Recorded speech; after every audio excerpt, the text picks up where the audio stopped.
नमस्कार, बहुत स्वागत है आप सभी का। आप देख रहे हैं वॉर रूम। मैं हूं सौरभ शर्मा, रूस की तरीके से आपके साथ, और हमारे साथ हमारे 3 सीनियर मेहमान। स्वागत करते हैं मेरे जनरल संजय मैसन साहब का। सर बहुत स्वागत है आपका। मेरे जनरल वीके दत्ता स्टूडियो में है। सर बहुत स्वागत है आपका भी। और एयर वाइस मार्शल पीके श्रीवास्तव जी हमारे साथ हैं। सर बहुत स्वागत है आपका। व्यूअर्स, आज नरेंद्र मोदी की सरकार के 11 साल पूरे हो गए। आज ही के दिन पिछले साल उन्होंने अपने तीसरे टर्म की शुरुआत की थी, शपथ ली थी, और आज उनको 11 साल हो जाते हैं पूरे जब वो देश के प्रधानमंत्री बने। और आज हम इन 11 वर्षों में सुरक्षा और डिप्लोमेसी के हिसाब से परखेंगे कि इन 11 सालों में भारत कहां से कहां पहुंचा। हमारी क्या उपलब्धियां हैं, कोई कमियां हैं तो हम वो भी डिस्कस करेंगे। और 140 करोड़ की जनता आज कितना महफूज खुद को महसूस करती है। दुश्मनों से भारत कैसे निपट रहा है। भारत के लिए नए उभरने वाले खतरे कौन से हैं। ये जो न्यू नॉर्मल भारत ने स्थापित किया है, इसका भविष्य क्या दिखाई देता है। डिप्लोमेसी के लेवल पर भारत दुनिया में कैसे अपनी पैठ बना पाया। इन तमाम सवालों पर आज वॉर रूम में बात होगी। सबसे पहले अगर आप सुरक्षा के लिहाज से बात करें तो आप देश में एक बड़ा परिवर्तन महसूस खुद भी कर रहे होंगे। 11 साल पहले हम सब जानते हैं कि एक दौर ऐसा आया था जब आए दिन आतंकी हमले अलग अलग शहरों में हुआ करते थे। यह मोदी सरकार की कामयाबी है कि इन 11 वर्षों में ऐसे किसी बड़े आतंकवादी हमले में भारी कमी आई है। कश्मीर में जरूर आतंकवाद पहले भी था, आज भी है, कमी वहां भी आई, लेकिन पहलगाम हमले ने सब कुछ बदल दिया। कुछ आंकड़े अगर आपको दें तो 2004 से 2014 तक देश में लगभग 9,321 छोटी बड़ी आतंकी घटनाएं हुई। और उसके बाद के 11 साल की अगर बात करें, इन मोदी सरकार के 11 साल की बात करें, तो आतंकी घटनाएं कम होकर 2,559 रह गई। 2004 से 14 तक लगभग 2,829 लोगों और सुरक्षा कर्मियों की जान आतंकी हमलों में गई थी। और बीते 11 सालों में इसमें लगभग 67% की कमी आई है। मोदी सरकार के 11 साल में 934 आम लोगों और सुरक्षा कर्मियों की मृत्यु हुई है। मोदी सरकार के 11 सालों के कार्यकाल में 3 बड़े आतंकी हमले हुए। 18 सितंबर 2016 को उरी में एक हमला हुआ था जिसमें हमारे 18 जवान शहीद हुए थे। 14 फरवरी 2019 को पुलवामा में एक आतंकवादी हमला हुआ जिसमें हमारे 40 जवान शहीद हुए। और हाल ही में 22 अप्रैल 2025 को पहलगाम में आतंकवादियों ने एक बेहद कायराना हमला किया जिसमें 25 निर्दोष लोगों की उन्होंने निर्मम हत्या कर दी। हर हमले के साथ भारत का जो सिक्योरिटी प्रिज्म था वो कैसे बदलता गया, हमारा रिस्पॉन्स कैसे बदलता गया, दुश्मन उसके जवाब में किन हरकतों पर उतारू हुआ, इन सब की आज हम बात करेंगे। अगर चर्चा की सहूलियत के हिसाब से अगर हम शुरुआत पाकिस्तान से करें और उसके बाद फिर चीन के साथ जिस तरीके से हमारे संबंध जो हैं, आज हम ये तो नहीं कह सकते कि बहुत अच्छे संबंध हैं, लेकिन फिलहाल शांति है। लेकिन इस बीच में मोदी सरकार के 11 साल में कई ऐसे मौके आए जब बॉर्डर पर चाइना के साथ झड़पें भी हुई, उसमें चीन के सैनिक भी मारे गए, हमारी भी क्षति हुई, लेकिन वो बड़े लंबे वक्त तक चलने वाले डिस्प्यूट्स थे। उनको भारत ने किस तरीके से हैंडल किया, इसकी हम बात करेंगे। आतंकी हमले मोदी सरकार के शासन में भी हुए, लेकिन इसके बाद भारत ने कड़ा जवाब दिया। इससे पहले भारत का ऐसा रुख दुनिया ने नहीं देखा था। हमारे पास अगर एक क्लियर कट रेफरेंस पॉइंट की बात करें तो 26/11 का मुंबई का हमला है। उस वक्त कांग्रेस की सरकार थी, कोalition की सरकार थी 2008 में। और आज आप बात कीजिए तो उस वक्त के जो लोग सत्ता में थे वो ये कहते हैं कि शायद जो रिस्पांस भारत ने उस वक्त दिया, ज्यादा डिप्लोमेसी के स्तर पर पाकिस्तान को अलग थलग करने को लेकर, उसको FATF में डालने को लेकर, वो उस वक्त के लिए बेहतर रिस्पांस था। लेकिन इतिहास में जब भी इतिहास पर हम नजर डाल पाने की हमें सहूलियत हो कि हम पीछे मुड़ के देख पाएं, तो हम तब के और आज के एक्शंस की एक तुलना कर सकते हैं। उस वक्त के एक्शन से पाकिस्तान को क्या सबक मिला, आज के एक्शन से पाकिस्तान को क्या सबक मिल रहा है, इसकी हम लोग चर्चा करेंगे। मैं मैसन साहब से शुरुआत करना चाहता हूं। सर, सबसे पहले तो यह कि भारत ने दुनिया के सामने अब जो ये न्यू डॉक्ट्रिन, सिक्योरिटी डॉक्ट्रिन रखी है, आपके लिहाज से यह बेहतर है या 2008 मुंबई के बाद जब भारत हमला करने के लिए भी तैयार था, लेकिन हमारे पॉलिटिकल नेतृत्व ने यह फैसला किया कि उससे बेहतर यह है कि दुनिया में पाकिस्तान को अलग थलग किया जाए। पाकिस्तान को काबू में रखना लक्ष्य है, उसके आतंकी तत्वों को। वो एम किससे ज्यादा मीट होता है, मुंबई हमले के रिस्पांस से या पहलगाम हमले के रिस्पांस से? और सौरभ, आपने बड़ा अच्छा सवाल उठाया है और ये बहुत ही ऐसे सवाल हैं, मतलब इस पे काफ़ी सोच विचार से आदमी को बोलना पड़ता है। नंबर एक, पहली बात तो हर भारतीय को पता होना चाहिए कि 140 करोड़ जो आपने बोला, 140 करोड़ हिंदुस्तान को चलाना किसी भी प्रधानमंत्री के लिए एक आसान काम नहीं है। हमारे देश में डाइवर्सिटी है, बहुत कुछ है, उसको चलाना मतलब मैं क्रेडिट दूंगा जो भी प्राइम मिनिस्टर है, और ये एक प्रोसेस है, सब प्राइम मिनिस्टर ने अपने अपने तरीके से काम किया है। लेकिन आपका जो बिल्कुल मैं बोलूँगा टर्निंग पॉइंट्स जो इंडियन ये पिछले 25 साल में मैं बोलूँ, एक तो 2001 में जो पार्लियामेंट अटैक था वो देश की मतलब मंदिर के ऊपर अटैक था, दूसरा 2008 26/11 वाला, और तीसरे ये जो 3 आपने अटैक बताए हैं, पर मैं इसको अगर एंड में बोल दूं तो पहलगाम अटैक है। ये एक टर्निंग पॉइंट्स हैं और ये तीनों को हमने कैसे डील किया। सबसे पहले 2001 में पूरी भारतीय सेना मोबिलाइज हुई थी और लड़ाई के लिए हम तैयार थे। 1 साल के लिए हम वहाँ पर गए थे। उस समय जो भी गवर्नमेंट थी फैसला अच्छा था, लेकिन लड़ाई नहीं हुई। इसके कई कारण है। अगर हाइंडसाइट में आज हम देखते हैं, एक लड़ाई एक देश को कई सालों पीछे ढकेल देता है। अगर वो लड़ाई तब 2001 में होती तो क्या हमारे ऑब्जेक्टिव्स मीट होते, वो कोई नहीं इसका वर्णन कर सकता। लेकिन हाइंडसाइट में हर चीज़ को देखते हैं तो मेरे ख्याल वो फैसला अच्छा था। लेकिन पाकिस्तान को एक हमने प्रेशर किया, और डॉक्ट्रिन की क्योंकि आपने बात की, उस समय एक नई डॉक्ट्रिन भारतीय सेना में आई जो कोल्ड स्टार्ट वाली वो डॉक्ट्रिन थी। जहाँ तक 2008 का सवाल है, मेरे ख्याल उस समय एक देश में माहौल था, और 2008 से पहले जिस प्रकार आपने दिखाए कई हमले हुए थे भारत के ऊपर, चाहे बेंगलोर हो, चाहे पूना हो, चाहे मुंबई हो, चाहे कई जगह हुए थे, दिल्ली में हुए थे, सरोजनी नगर वगैरह में। उस समय भी एक पूरे देश की एक इच्छा थी कि कुछ करना चाहिए, लेकिन नहीं हुआ, कुछ भी नहीं हुआ, और डिप्लोमेटिकली तौर पे कोई खास अचीव नहीं हुआ। उसके बाद जो अभी हमले हुए हैं, खासकर ये पहलगाम अटैक जो 22 अप्रैल को हुआ था, तो मैं बोलूँगा कि भारत ने वो जो पिछले 3 हमले हुए थे, जो ये हमारी सरकार जो अभी मोदी साहब की सरकार है उस दौरान, जो उरी, पुलवामा, और हमने इसको अपग्रेडेड किया है। और आज की तारीख में जो अपग्रेडेशन ये हो गई है कि अभी भारत का न्यू रिस्पॉन्स या न्यू ऑर्डर आ गया है, और वो है कि अब कोई भी पाकिस्तान का टेररिस्ट हमला होगा वो एक्ट ऑफ वॉर होगा। तो सवाल ये उठता है कि जितने भी एक्शंस हुए हैं, एक है एक्शन ना लेना, एक है एक्शन की तरफ हम गए थे जो 2001 में है, और एक है जो हमने एक्शन लिया है। अब सवाल ये उठता है कि इन तीनों में which is the best option. मैं बोलूँगा एक्शन लेना ही बेटर है, क्योंकि वो फायदे हैं इससे। एक तो देश का मोराल एकजुट होता है, पाकिस्तान को एक सबक मिलता है कि इंडिया सीरियस है, इंडिया अब ये टेररिज्म को एक्सेप्ट नहीं करेगा। और दूसरा, हमारा जो वर्ल्ड में एक स्टैंडिंग है कि इंडिया भी चेंज है, हम अपनी हक के लिए और टेररिज्म को ख़त्म करने के लिए हम लड़ेंगे, और वो इस टाइम हमने प्रूव कर दिया है ऑफ सिंदूर के दौरान। तो मेरे ख्याल ओवरऑल मैं इसको अगर समाप्त करूंगा तो ये एक बहुत अच्छा पहल हुआ है। डिप्लोमेसी और मिलिट्री तौर पे ये दोनों का एक बहुत अच्छा कॉम्बिनेशन था, और इस टाइम हमने इंडस वाटर ट्रीटी को भी इस्तेमाल किया है। तो ये तीनों देखें, और ये होल ऑफ नेशन अप्रोच करके मैं बोलूँगा ये बहुत ही सराहनीय एक्ट रहा है। और पूरा देश इस टाइम आपने भी देखा है और हम सब ने देखा है कि एकजुट होकर खड़ा था। ठीक है सर। बल्कि लोग तो ये बोल रहे थे कि लड़ाई और जारी रहनी चाहिए थी, एक दो वायलेंस का जवाब फोर्स से दिया जाना चाहिए। कोई आपके ऊपर हिंसा कर रहा है तो आपको उसका जवाब देना पड़ेगा, फोर्स से जवाब देना पड़ेगा। हमने 2 पहले के अलग अलग एग्जांपल्स देखे। आपने ठीक कहा। देखिए वो बहुत बड़ा हमारा मोबिलाइजेशन था जब पार्लियामेंट अटैक 2001 में हुआ था, लेकिन तब भी उस वक्त एनडीए की ही सरकार थी, वाजपेयी जी प्राइम मिनिस्टर थे।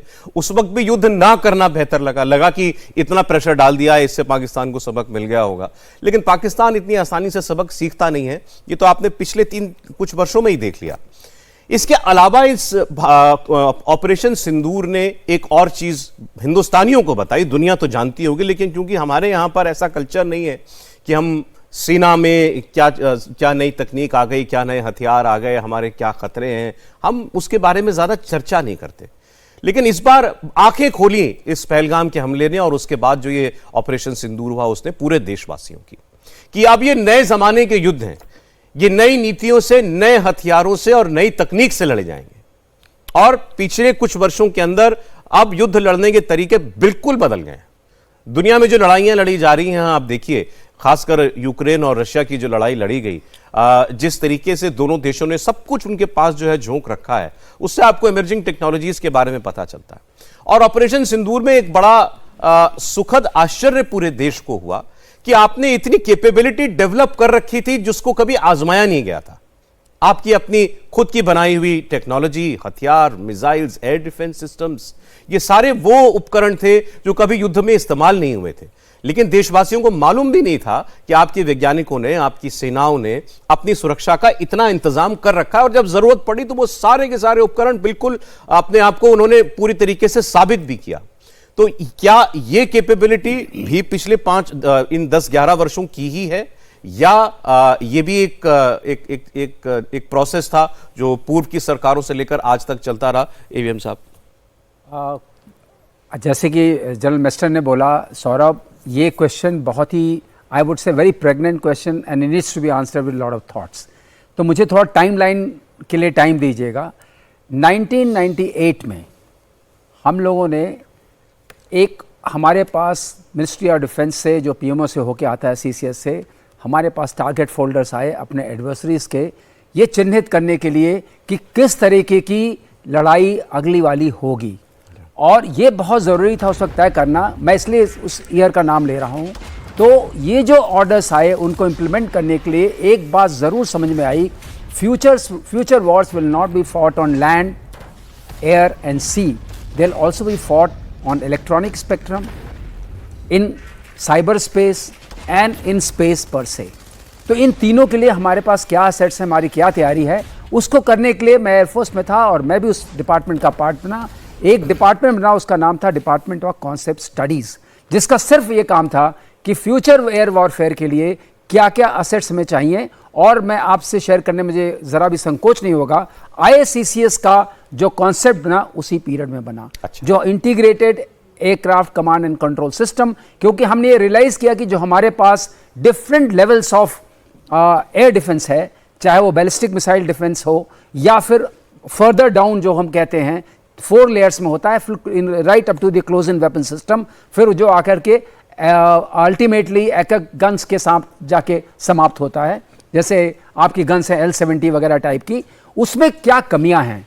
और आपको बताएं, उसी सोच के ज़रिए ये बना कि हमारी जो टारगेटिंग इन्फॉर्मेशन है, जो हमारी एनिमी की इंटेलिजेंस है, क्योंकि एक स्टैटिक होगी, एक डायनेमिक होगी, एक रियल टाइम होगी, उसको हम कैसे इंप्रूव कर सकते हैं, क्योंकि जितनी अच्छी क्षमता होगी उतना ही हम सटीक निशाना लगा सकते हैं। ये कॉन्सेप्ट नोट कब आपने बताया आया था? 1998 में। ओके। अब वाजपेयी जी की सरकार थी, तो उसमें आया। अब ये कंटिन्यू, नेशन एक कंटिन्यू में चलता है, it doesn't go in isolation. अब ये जो कॉन्सेप्ट नोट बना, इसको लेकर के बड़े इंप्लीमेंटेशन हुए। हमने जाके IITs के साथ संपर्क किया, हमने DRDO लैब्स के साथ संपर्क किया, उसमें 54 लैब्स थी, और ये बनाने की कोशिश की कि जो हमारे इन्फो वॉरियर्स होंगे वो किस तरह के होंगे। हमारा इलेक्ट्रॉनिक स्पेक्ट्रम में जो डिनायल सिंड्रोम होगा, जिसको हम कंटेस्टेड डिनायल बनाएंगे, या हम जो स्पूफिंग करना चाहेंगे, या हम जो फॉल्स सिग्नल्स देना चाहेंगे, कैसे देंगे। ये अपने आप में पहले से भी हो रहा था, लेकिन इसमें फोकस हुआ, जिसे कहते हैं अगर दिशा भी ठीक है तो गति भी आपको बढ़ानी पड़ेगी। दिशा और गति दोनों पर ध्यान देना पड़ा, फिर आप आगे बढ़ते रहे। लेकिन जो रिस्पांस की बात आती है कि काइनेटिक रिस्पांस देने में उस वक्त हम सक्षम थे कि नहीं थे, क्योंकि किसी भी कॉन्फ्लिक्ट का रिस्पांस मिनिमम 2 तरीके से होगा। एक काइनेटिक होगा जो आर्म फोर्सेस करेंगी, एक डिप्लोमेटिक होगा। डिप्लोमेटिक के लिए आपको रिलेशंस रखने पड़ेंगे, रिलेशंस बनाने पड़ेंगे, और आपके अपने इंस्टीट्यूशनल एग्रीमेंट्स होंगे। अब मैं आता हूं 2014 के आसपास बाद में जी। उस वक्त क्या हुआ कि हमने, आप देखिए इस पीरियड में, जिस पीरियड की हम बात कर रहे हैं, हमने यूएस के साथ 4 फाउंडेशनल एग्रीमेंट्स किए। ये फाउंडेशनल एग्रीमेंट्स अगर आप नहीं करते हैं तो यूएस या कोई वेस्टर्न टेक्नोलॉजी आपके यहाँ ट्रांसफर नहीं हो सकती है, चाहे वो P8I का आपको मिलना हो, और चाहे वो इंजन्स का आना हो, या इस तरह जो एरो इंजन्स की मैं बात कर रहा हूँ, एयरक्राफ्ट में जो लग जाए, तेजस में लग रहे हैं, इन सब के लिए आपके पास फाउंडेशनल एग्रीमेंट्स होने चाहिए। तो जो पॉलिटिक्स है या जो इक्वेशंस हैं, उसके लिए हमने बिल्डअप किया। हम क्वाड के भी मेंबर बने, और इन सब का एक ये ओपन आउट किया कि टेक्नोलॉजी ट्रांसफ़र जो बहुत इंपॉर्टेंट है, उसको अ डिग्री एक्सेप्ट किया गया। जो वेपन्स थे वो भी एक्सेप्ट किए गए। आपको याद होगा बहुत पहले से MQ रीपर जो ड्रोन है MQ-9B, इसकी बात चल रही थी, लेकिन चूंकि हमारे पास वो एग्रीमेंट्स नहीं थे तो वो भारत को नहीं मिल सकते थे, तो वो भी मिलने की उसका भी एग्रीमेंट हो गया। इन सारी चीज़ों का आप देखें तो एक दोनों लाइन साथ साथ चल रही हैं। आपकी स्ट्रेटेजिक लाइन भी साथ चली जो डिप्लोमेसी से लिंक्ड है, और आपके इंडिजिनस प्रोडक्शन पे हमने एम्फेसिस दिया मिसाइल्स के प्रोडक्शन पे, हमने एम्फेसिस दिया जो अभी स्वाति रेडार बोलते हैं, वेपन लोकेटिंग रेडार, जिसकी हमें बहुत ज़रूरत थी जब कारगिल कॉन्फ्लिक्ट हुआ था। वो हमारे पास उस क्षमता का नहीं था कि जहाँ से आर्टी फायर हो रही है उसको हम लोकेट करके फिर हम अपना काउंटर आर्टी फायर कर सकें जी। उसके बाद रेडार्स हमने अपने बनाने शुरू किए, उस पर हमने I would say we put the pressure on the accelerator and there are lot of difficulties. We were also on the entity list. बहुत कम लोग पता होगा, BDL is the only missile manufacturing company in the country and they were on the entity list of US। जब ये हटा, entity list से आप हटे, जब आपकी उनकी सरकार आई ओबामा की, वो आए, बातचीत बढ़ी, तो हम एंटिटी लिस्ट से हटे। वो बहुत ज़रूरी था क्योंकि हमारे पास प्रेसिशन टूलिंग नहीं आ पाती थी, हम किसी तरीके से लाते थे। तब आपने देखा पिनाका का जो हुआ, पिनाका के जो रॉकेट मोटर्स बनना शुरू हुए, आकाश के बनना शुरू हुए। तो एक बात कहेंगे, उस वक्त हम अपनी कैपेसिटी बिल्डिंग कर रहे थे, हम अपनी स्ट्रेटजी की बिल्डिंग अप कर रहे थे। हम ये जो स्पेस असेट्स हैं जो आते हैं, आपको रियल टाइम इमेजरी देते हैं, जो आपको EW का स्पेक्ट्रम को डिनाइल के लिए कैपेबिलिटी देते हैं, जो रेडार इंटेलिजेंस की कैपेबिलिटी देते हैं, और जो आपको टारगेटिंग की कैपेबिलिटी, सारी आई। आपने शुरुआत की 1998 से कि भाई फ्यूचर वॉर्स कैसी होंगी उसकी तैयारी उसके तहत। तो जो आपको मिला, मैं आपको रेफरेंस मैं आपको देता हूं 21 साल का पीरियड 2004 से 2025। इसमें जो शुरुआत 1998 में हुई थी तैयारी की, उसका एक्सेलरेशन जो है, आप कहेंगे कि 2014 के बाद कुछ ज्यादा हुआ? यही मैं कहना चाहूंगा, क्योंकि मैं इसमें था, मैं उस वक्त जुड़ा हुआ था इससे। एक्सेलरेशन जो मिला है वो बहुत जबरदस्त मिला है। उस एक्सेलरेशन में खास बात जो हुई है 2014 के बाद, जिसकी हम नींव रखने की कोशिश कर रहे थे, बहुत सारे नेशनल टास्क फोर्सेस भी बने थे, कुछ में मैं भी मेरी हिस्सेदारी थी क्योंकि मैं FO से था और मैं पब्लिक सेक्टर से भी था। तो ये सब मिला करके हमने 14 के बाद में दो चीज़ों पर बड़ी एम्फेसिस दी। पहले एम्फेसिस दी कि हमने एक पॉजिटिव लिस्ट बनाई कि ये पॉजिटिव लिस्ट ऑफ इंडियनाइजेशन, ये आपको यहीं बनाना पड़ेगा।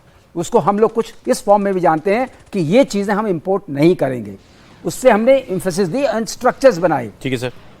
और इसके बाद हमने एक चीज़ और की, अब इन लोगों को एम्पावर करना शुरू किया। आपने देखा कि हमारे बीच में जो DRDO के चीफ आए, बहुत यंगर थे। नॉर्मली एक एज के बाद एक सीनियरिटी में प्रमोशन होता था, वो थोड़ा हट के था, और उस पर इतना प्रेशर लगा कि आपके पास आकाश फल फूल गया, आपकी बाकी मिसाइलें फल फूल गई, अग्नि वाले में आप बहुत आगे बढ़ गए, स्वाति रेडार्स बन गए, आपके जो बाकी रेडार्स है, अरुद्रा ले लीजिए, या बाकी जो रेडार्स हैं राजेंद्र वगैरह, वो भी आ गए, आपके सिस्टम्स तैयार हो गए। अगर आप मुझसे ये कहेंगे, अगर फुटबॉल फील्ड से कंपेयर करें, तो आप बॉल्स को फेंक रहे थे, लेकिन गोल करने का जो टाइम आया, जिस वक्त आपको पूरी एनर्जी को लगाना था, नेशनल एनर्जी को आपने लगाई, जिसमें कि इंडस्ट्रियल एनर्जी थी, प्राइवेट सेक्टर की। प्राइवेट सेक्टर को बहुत ऑर्डर्स मिलने लगे, उससे हमारे प्राइवेट सेक्टर में इकोसिस्टम बनना शुरू हुआ। हमने ये रिस्पेक्ट करना शुरू किया कि private sector is a very important.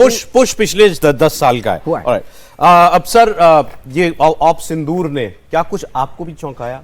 आपको इंडिया की कैपेबिलिटी, जब जिस जमाने में आपने जंग लड़ी और आपने आज मॉडर्न वॉर्स जो देखी, पढ़ी, अंडरस्टैंड की, उनके सामने जब भारत ने रिस्पॉन्स दिया, were you surprised in any way? Saurabh, देखिए ऐसा है, इंडिया हैज़ अराइव्ड कि भारत आज उस जगह पे, उस मकाम पे पहुंच गया है जो उसकी राइटफुल प्लेस है। भारत की छवि पूरी दुनिया में जो उजागर हुई है, वो 2014 के बाद उसका जो असली चेहरा दुनिया को देखने को मिला है। ये सारा जो बदलाव आया है, ये लीडरशिप की काबिलियत को जाहिर करता है। और मैं इसके अंदर बिल्कुल हिचकूंगा नहीं कि आप पहले भी जानते हैं भारत की स्टैंडिंग इंटरनेशनल फोरम में क्या होती थी, आपके साथ पाकिस्तान, चीन किस प्रकार का व्यवहार करता था, आप किस जगह पे स्टैंड लेते थे और खड़े हो सकते थे। तो 2014 के बाद हमारे प्रधानमंत्री नरेंद्र मोदी साहब के द्वारा जो इंटरनेशनली और नेशनली जो मुहिम चलाएगी, मैं उसके बड़े बड़े आपको टर्निंग पॉइंट बताऊंगा और मैं उसके बाद सिंदूर के ऊपर फाइनली उसको कल्मिनेट करता हूं। जी, सबसे पहले मोदी साहब का क्या नारा लगा? Make in India. ठीक है, मेक इन इंडिया के तहत जो आज तक कभी आप देख रहे हैं जो हमने अचीव किया है, वो उस मेक इन इंडिया की मुहिम है। और वो मुहिम अगर नहीं होती तो जो आज हम जिस स्टेज पे पहुंच पाए अब आत्मनिर्भरता के ऊपर, वो हम शायद ना पहुंच पाते। उसके बाद दूसरा, अगर मैं बात करूं जो वाजपेयी साहब के दौरान कारगिल का युद्ध हुआ और उसके बाद में वो पराक्रम हुआ जब पार्लियामेंट पर अटैक हुआ। कारगिल युद्ध के बाद हमने उस समय भी अपना रिजॉल्व दर्शाया कि उस हाइट के ऊपर हमारी सेना ने बिना लाइन ऑफ कंट्रोल को क्रॉस करे बड़ा हाई सेक्रीफाइस देके पाकिस्तानियों को उस ऊंचाइयों से उखाड़ के फेंक दिया। और उसके बाद में आपको याद हो कारगिल रिव्यू कमेटी बनी, जिसके अंदर बहुत सारे मुद्दे निकल के आए कि हमारा कमांड कंट्रोल जो है, हमारा जो हायरार्की ऑफ कमांड है, वन पॉइंट कंटैक्ट जो होना चाहिए डिफेंस और कैबिनेट कमेटी ऑन सिक्योरिटी का, उसके अंदर क्या क्या बदलाव होने चाहिए और इक्विपमेंट प्रोफाइल के अंदर क्या क्या चेंजेस आने चाहिए, चाहे वो आर्मी का हो, एयरफोर्स का हो, जो भी हो।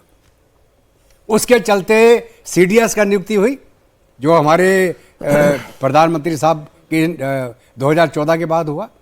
उसके बाद में हमने थिएटर कमांड्स के ऊपर काम चालू कर दिया और साथ साथ में हमने जो हाई एंड इक्विपमेंट है जिसके अंदर हमारे बहुत बड़ा योगदान रहा है, हमारी इसरो का, हमारे जो मिसाइल मैन बोले जाते थे अब्दुल कलाम, उनका, DRDO का, और जो हमारा जो प्राइवेट सेक्टर है, प्राइवेट सेक्टर को एक पार्टनरशिप का एक वो ऑफर दिया गया जिसके तहत हमारे जो प्राइवेट प्लेयर्स हैं, चाहे वो रिलायंस इंडस्ट्रीज हो, टाटाज हो, जो भी हमारी कंपनी हो, चाहे लार्सन ट्यूब्रो हो, उन सब ने अपनी क्षमता दिखाई कि वो। ये पहले क्यों नहीं होता था सर? आप प्राइवेट सेक्टर पे क्या भरोसा नहीं करती थी सरकार? पहले आपने सुना होगा कि हम अभी भी मतलब अगर हम इतना बड़ा इंपोर्ट करते थे, 80% हमारे हथियार असला इंपोर्ट होके आ रहे हैं।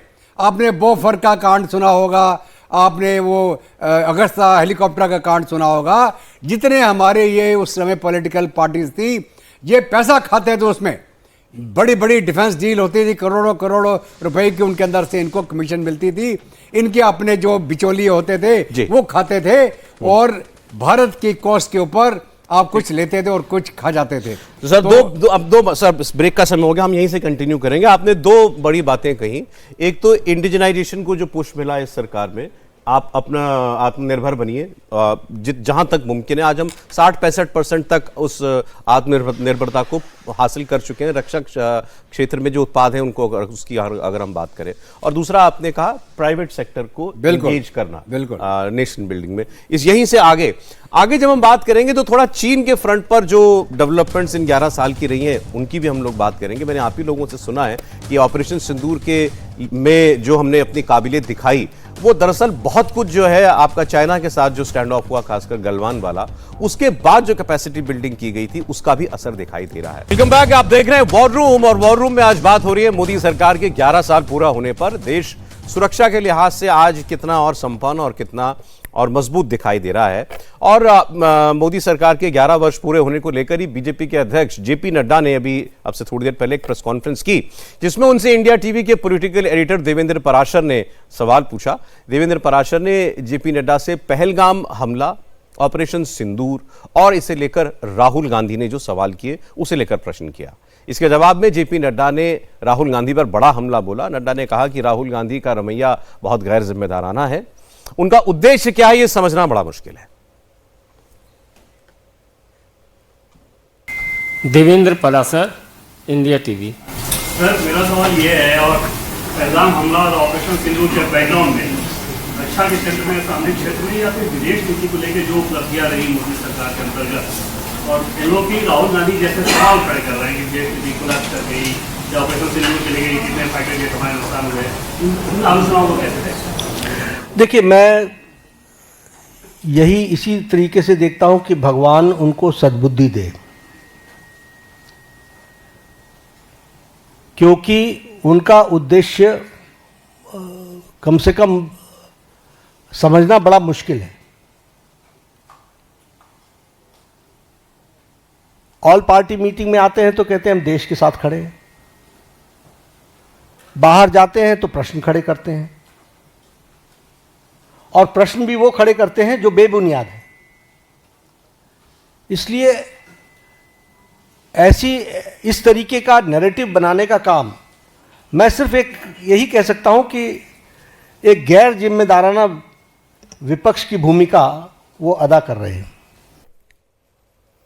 तो वैसे तो एक पॉलिटिकल कमेंट है, लेकिन दत्ता साहब दे सकते हैं, राहुल गांधी ने वाकई क्या इररिस्पॉन्सिबल बिहेवियर किया इस ऑपरेशन सिंदूर के दौरान ऑपोजिशन लीडर के तौर पर? सौरभ देखिए, ऐसा है कि बिना किसी का नाम लिए हुए पूरा हिंदुस्तान देख रहा आज के दिन में हमारे अलग अलग ऑपोजिशन में जो पार्टियां हैं उनका बिहेवियर क्या रहा है, उनकी रिस्पॉन्सेज क्या रही हुई हैं। भारत का कोई भी नागरिक अंधा नहीं है और वो अवेयर है। सोशल मीडिया एक बहुत पावरफुल टूल है, तो सब समझते हैं कि कौन किस कारण से क्या कार्रवाई कर रहा है। जब ऑपोजिशन पार्टीज़ को और कोई मुद्दा नहीं मिलता है मोदी साहब को इलेक्शन में हराने का, तो वो यही छोटे मोटे टटपुंजिया काम करते रहते हैं ताकि किसी प्रकार मोदी साहब को नीचा दिखाने के लिए भारत को नीचा दिखा दें। और यही इनका नेट रिजल्ट हो रहा है कि एक आदमी को आप छोटा दिखाने के लिए आप भारत के बरखिलाफ कार्रवाई कर रहे हैं, आप एंटी नेशनल कार्रवाई कर रहे हैं। अगर कोई मुल्क हो जहाँ पे कोई बड़ी और ऑटोक्रेटिक गवर्नमेंट होती तो बहुत सारे लोग हमारे जो हैं आज जेल में चले गए होते। एक्चुअली इससे सबक क्या है मैं आपको बताऊं, हमारे लिए भी एज जर्नलिस्ट भी जब ये चीजें कवर की, बहुत सारी बातें जब देश की सुरक्षा की बात आती है तो हर जो आप नॉर्मली जो आपकी कॉन्वर्सेशंस रहती हैं या आपका जो राजनीतिक एक दूसरे पर आरोप प्रत्यारोप है, वो सिलसिला एज इट इज कंटिन्यू नहीं कर सकता, नहीं हो सकता, क्योंकि आपकी बातें किस तरीके से कैरी की जाएंगी, दुश्मन उसका कैसे फायदा उठाएगा, आपकी बात पर कैसे अपना नैरेटिव बिल्ड करेगा दुनिया भर में, इसको लेकर के आपको जागरूक रहना पड़ेगा। और शायद वो गलती राहुल गांधी से इसमें हुई है। राहुल गांधी जो सवाल पूछ रहे थे वो उनका हमला बीजेपी या नरेंद्र मोदी की सरकार पर था, लेकिन शायद उनको ये ध्यान नहीं रहा कि किस मौके पर वो बातें की जानी चाहिए थी, या वो मौका था वो बातें कहने का। जब उन्होंने पूछ लिया कितने जहाज गिरे आप बताइए, या देश के विदेश मंत्री के लिए कह दिया कि आपने मुखबिरी की, पहले जाकर के बता दिया था कि भारत हमला करने वाला है। तो और ये बातें हम सब जानते हैं कि बहुत बाद में काफी बवंडर हुआ इस पर, पाकिस्तान ने इसको बहुत हाथों हाथ लिया और फिर जो उन्होंने भी सरेंडर शब्द इस्तेमाल कर दिया। मैं एक तरह और छोटा सा उदाहरण दूंगा, अगर किसी भी विपक्ष के नेता का जो बाइट दुश्मन के मीडिया में चल रहा हो और उसको उछाल उछाल के दिखाया जा रहा हो, वो एक सबसे बड़ा तमांचा है हमारे अपने भारत वासियों के ऊपर और हमारी ऑपोजिशन के ऊपर, कि आप क्या दुश्मन का एजेंडा चला रहे हैं, आप क्या भारतवर्ष की जो अचीवमेंट्स है उसको कम दिखाना चाहते हैं। तो ये सोचना पड़ेगा। मुझे उम्मीद है कि जिस प्रकार हमारी अलग अलग डेलीगेशन गई और पार्टी डेलीगेशन गई, आप उनका देखिए क्या रिस्पॉन्स था दुनिया में। वो बोलते हैं नेशनलिस्ट जो एक देश को रिप्रेजेंट कर रहे थे, आप किसको रिप्रेजेंट कर रहे हैं? आप क्या सिर्फ अपना एजेंडा चलाना चाहते हैं? क्या आप एक उस मछली की तरह जो पानी से बाहर पावर नहीं मिल रही है तो आप छटपटा रहे हैं?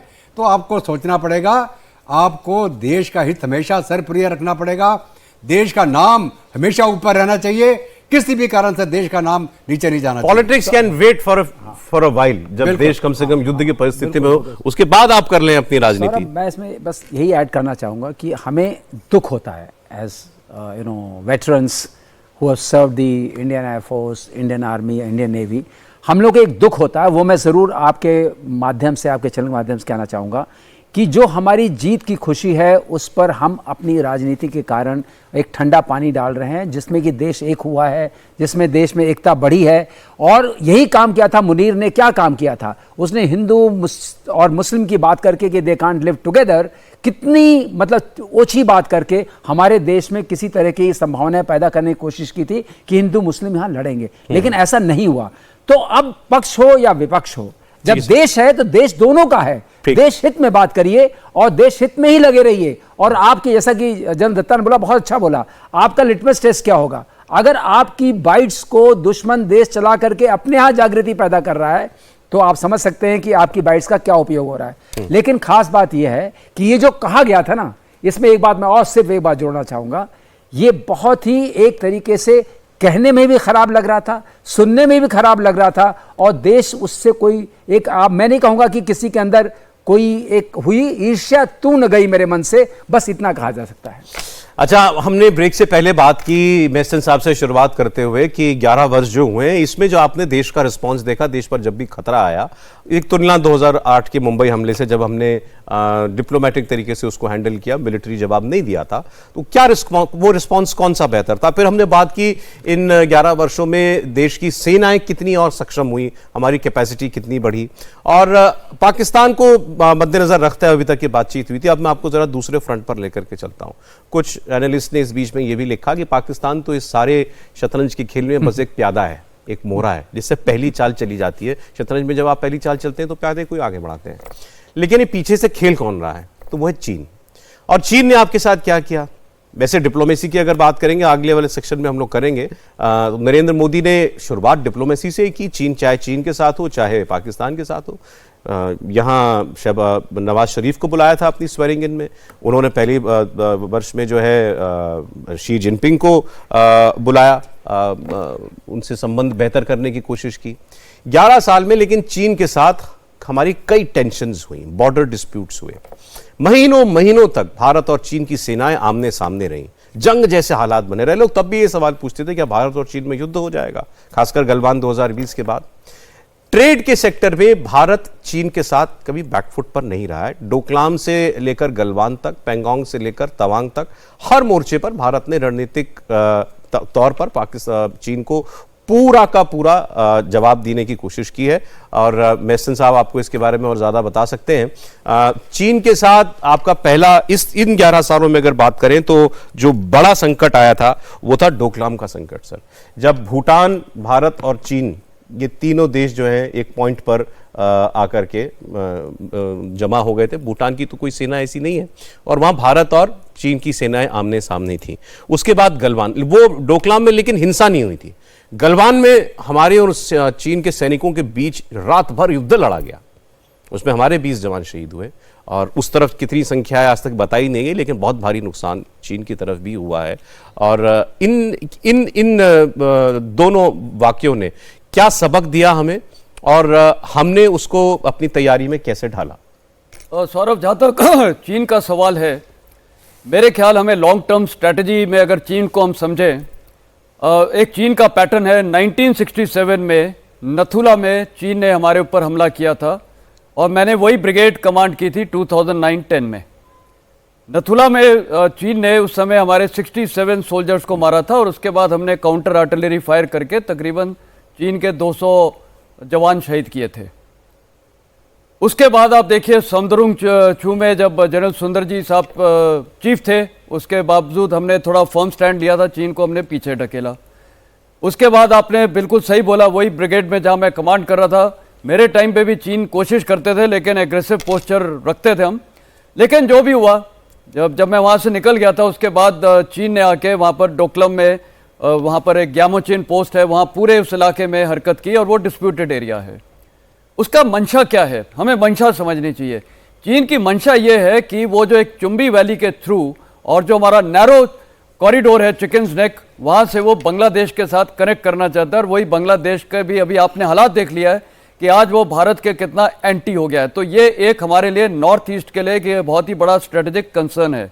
लेकिन हमने डोकलाम में अच्छी तरह डील किया, फर्मली किया, और उसके बाद गलवान में भारतीय सेना ने बड़ा अच्छा, मैं बोलूँगा, डील किया। यहाँ तक कि हमने कई अनऑक्यूपाइड पोस्ट जाके पकड़ ली थी, जो जनरली अनऑक्यूपाइड रहती थी दोनों तरफ से, वो एक अंडरस्टैंडिंग थी। तो कहने का मतलब है कि चीन की जो एक मंशा है भारत के प्रति, और आपने बड़ा अभी जब ओपनिंग नैरेटिव कर रहे थे कि पाकिस्तान तो एक मोहरा है, उसको चला कौन रहा है, बिल्कुल आपने सही बोला है, ये चीन चला रहा है। तो कल चीन जो एक हमारे साथ है, और पाकिस्तान है, और ये बांग्लादेश है, ये एक ट्रायंगल बन रहा है जो भारत के सिक्योरिटी स्ट्रक्चर के लिए एक बहुत बड़ा कंसर्न है। और चीन के अभी आप देखिए, आज की तारीख में चीन वो देश है जो वर्ल्ड में नंबर 1 ड्रोन्स बना रहा है, सबसे ज्यादा। अगर आप अमेरिका के ड्रोन कंबाइन करें और यूरोप के, उससे भी ज्यादा ड्रोन्स बना रहा है, नंबर 1। नंबर 2, आर्टिफिशियल इंटेलिजेंस में वो इतना आगे चला गया कि आपने देखा डीप सीक में उसने वर्ल्ड को बीट कर दिया है। तो अपना जीपीएस है। बिल्कुल। तो कहने का मतलब है आज भारत के लिए ये अब हकीकत है।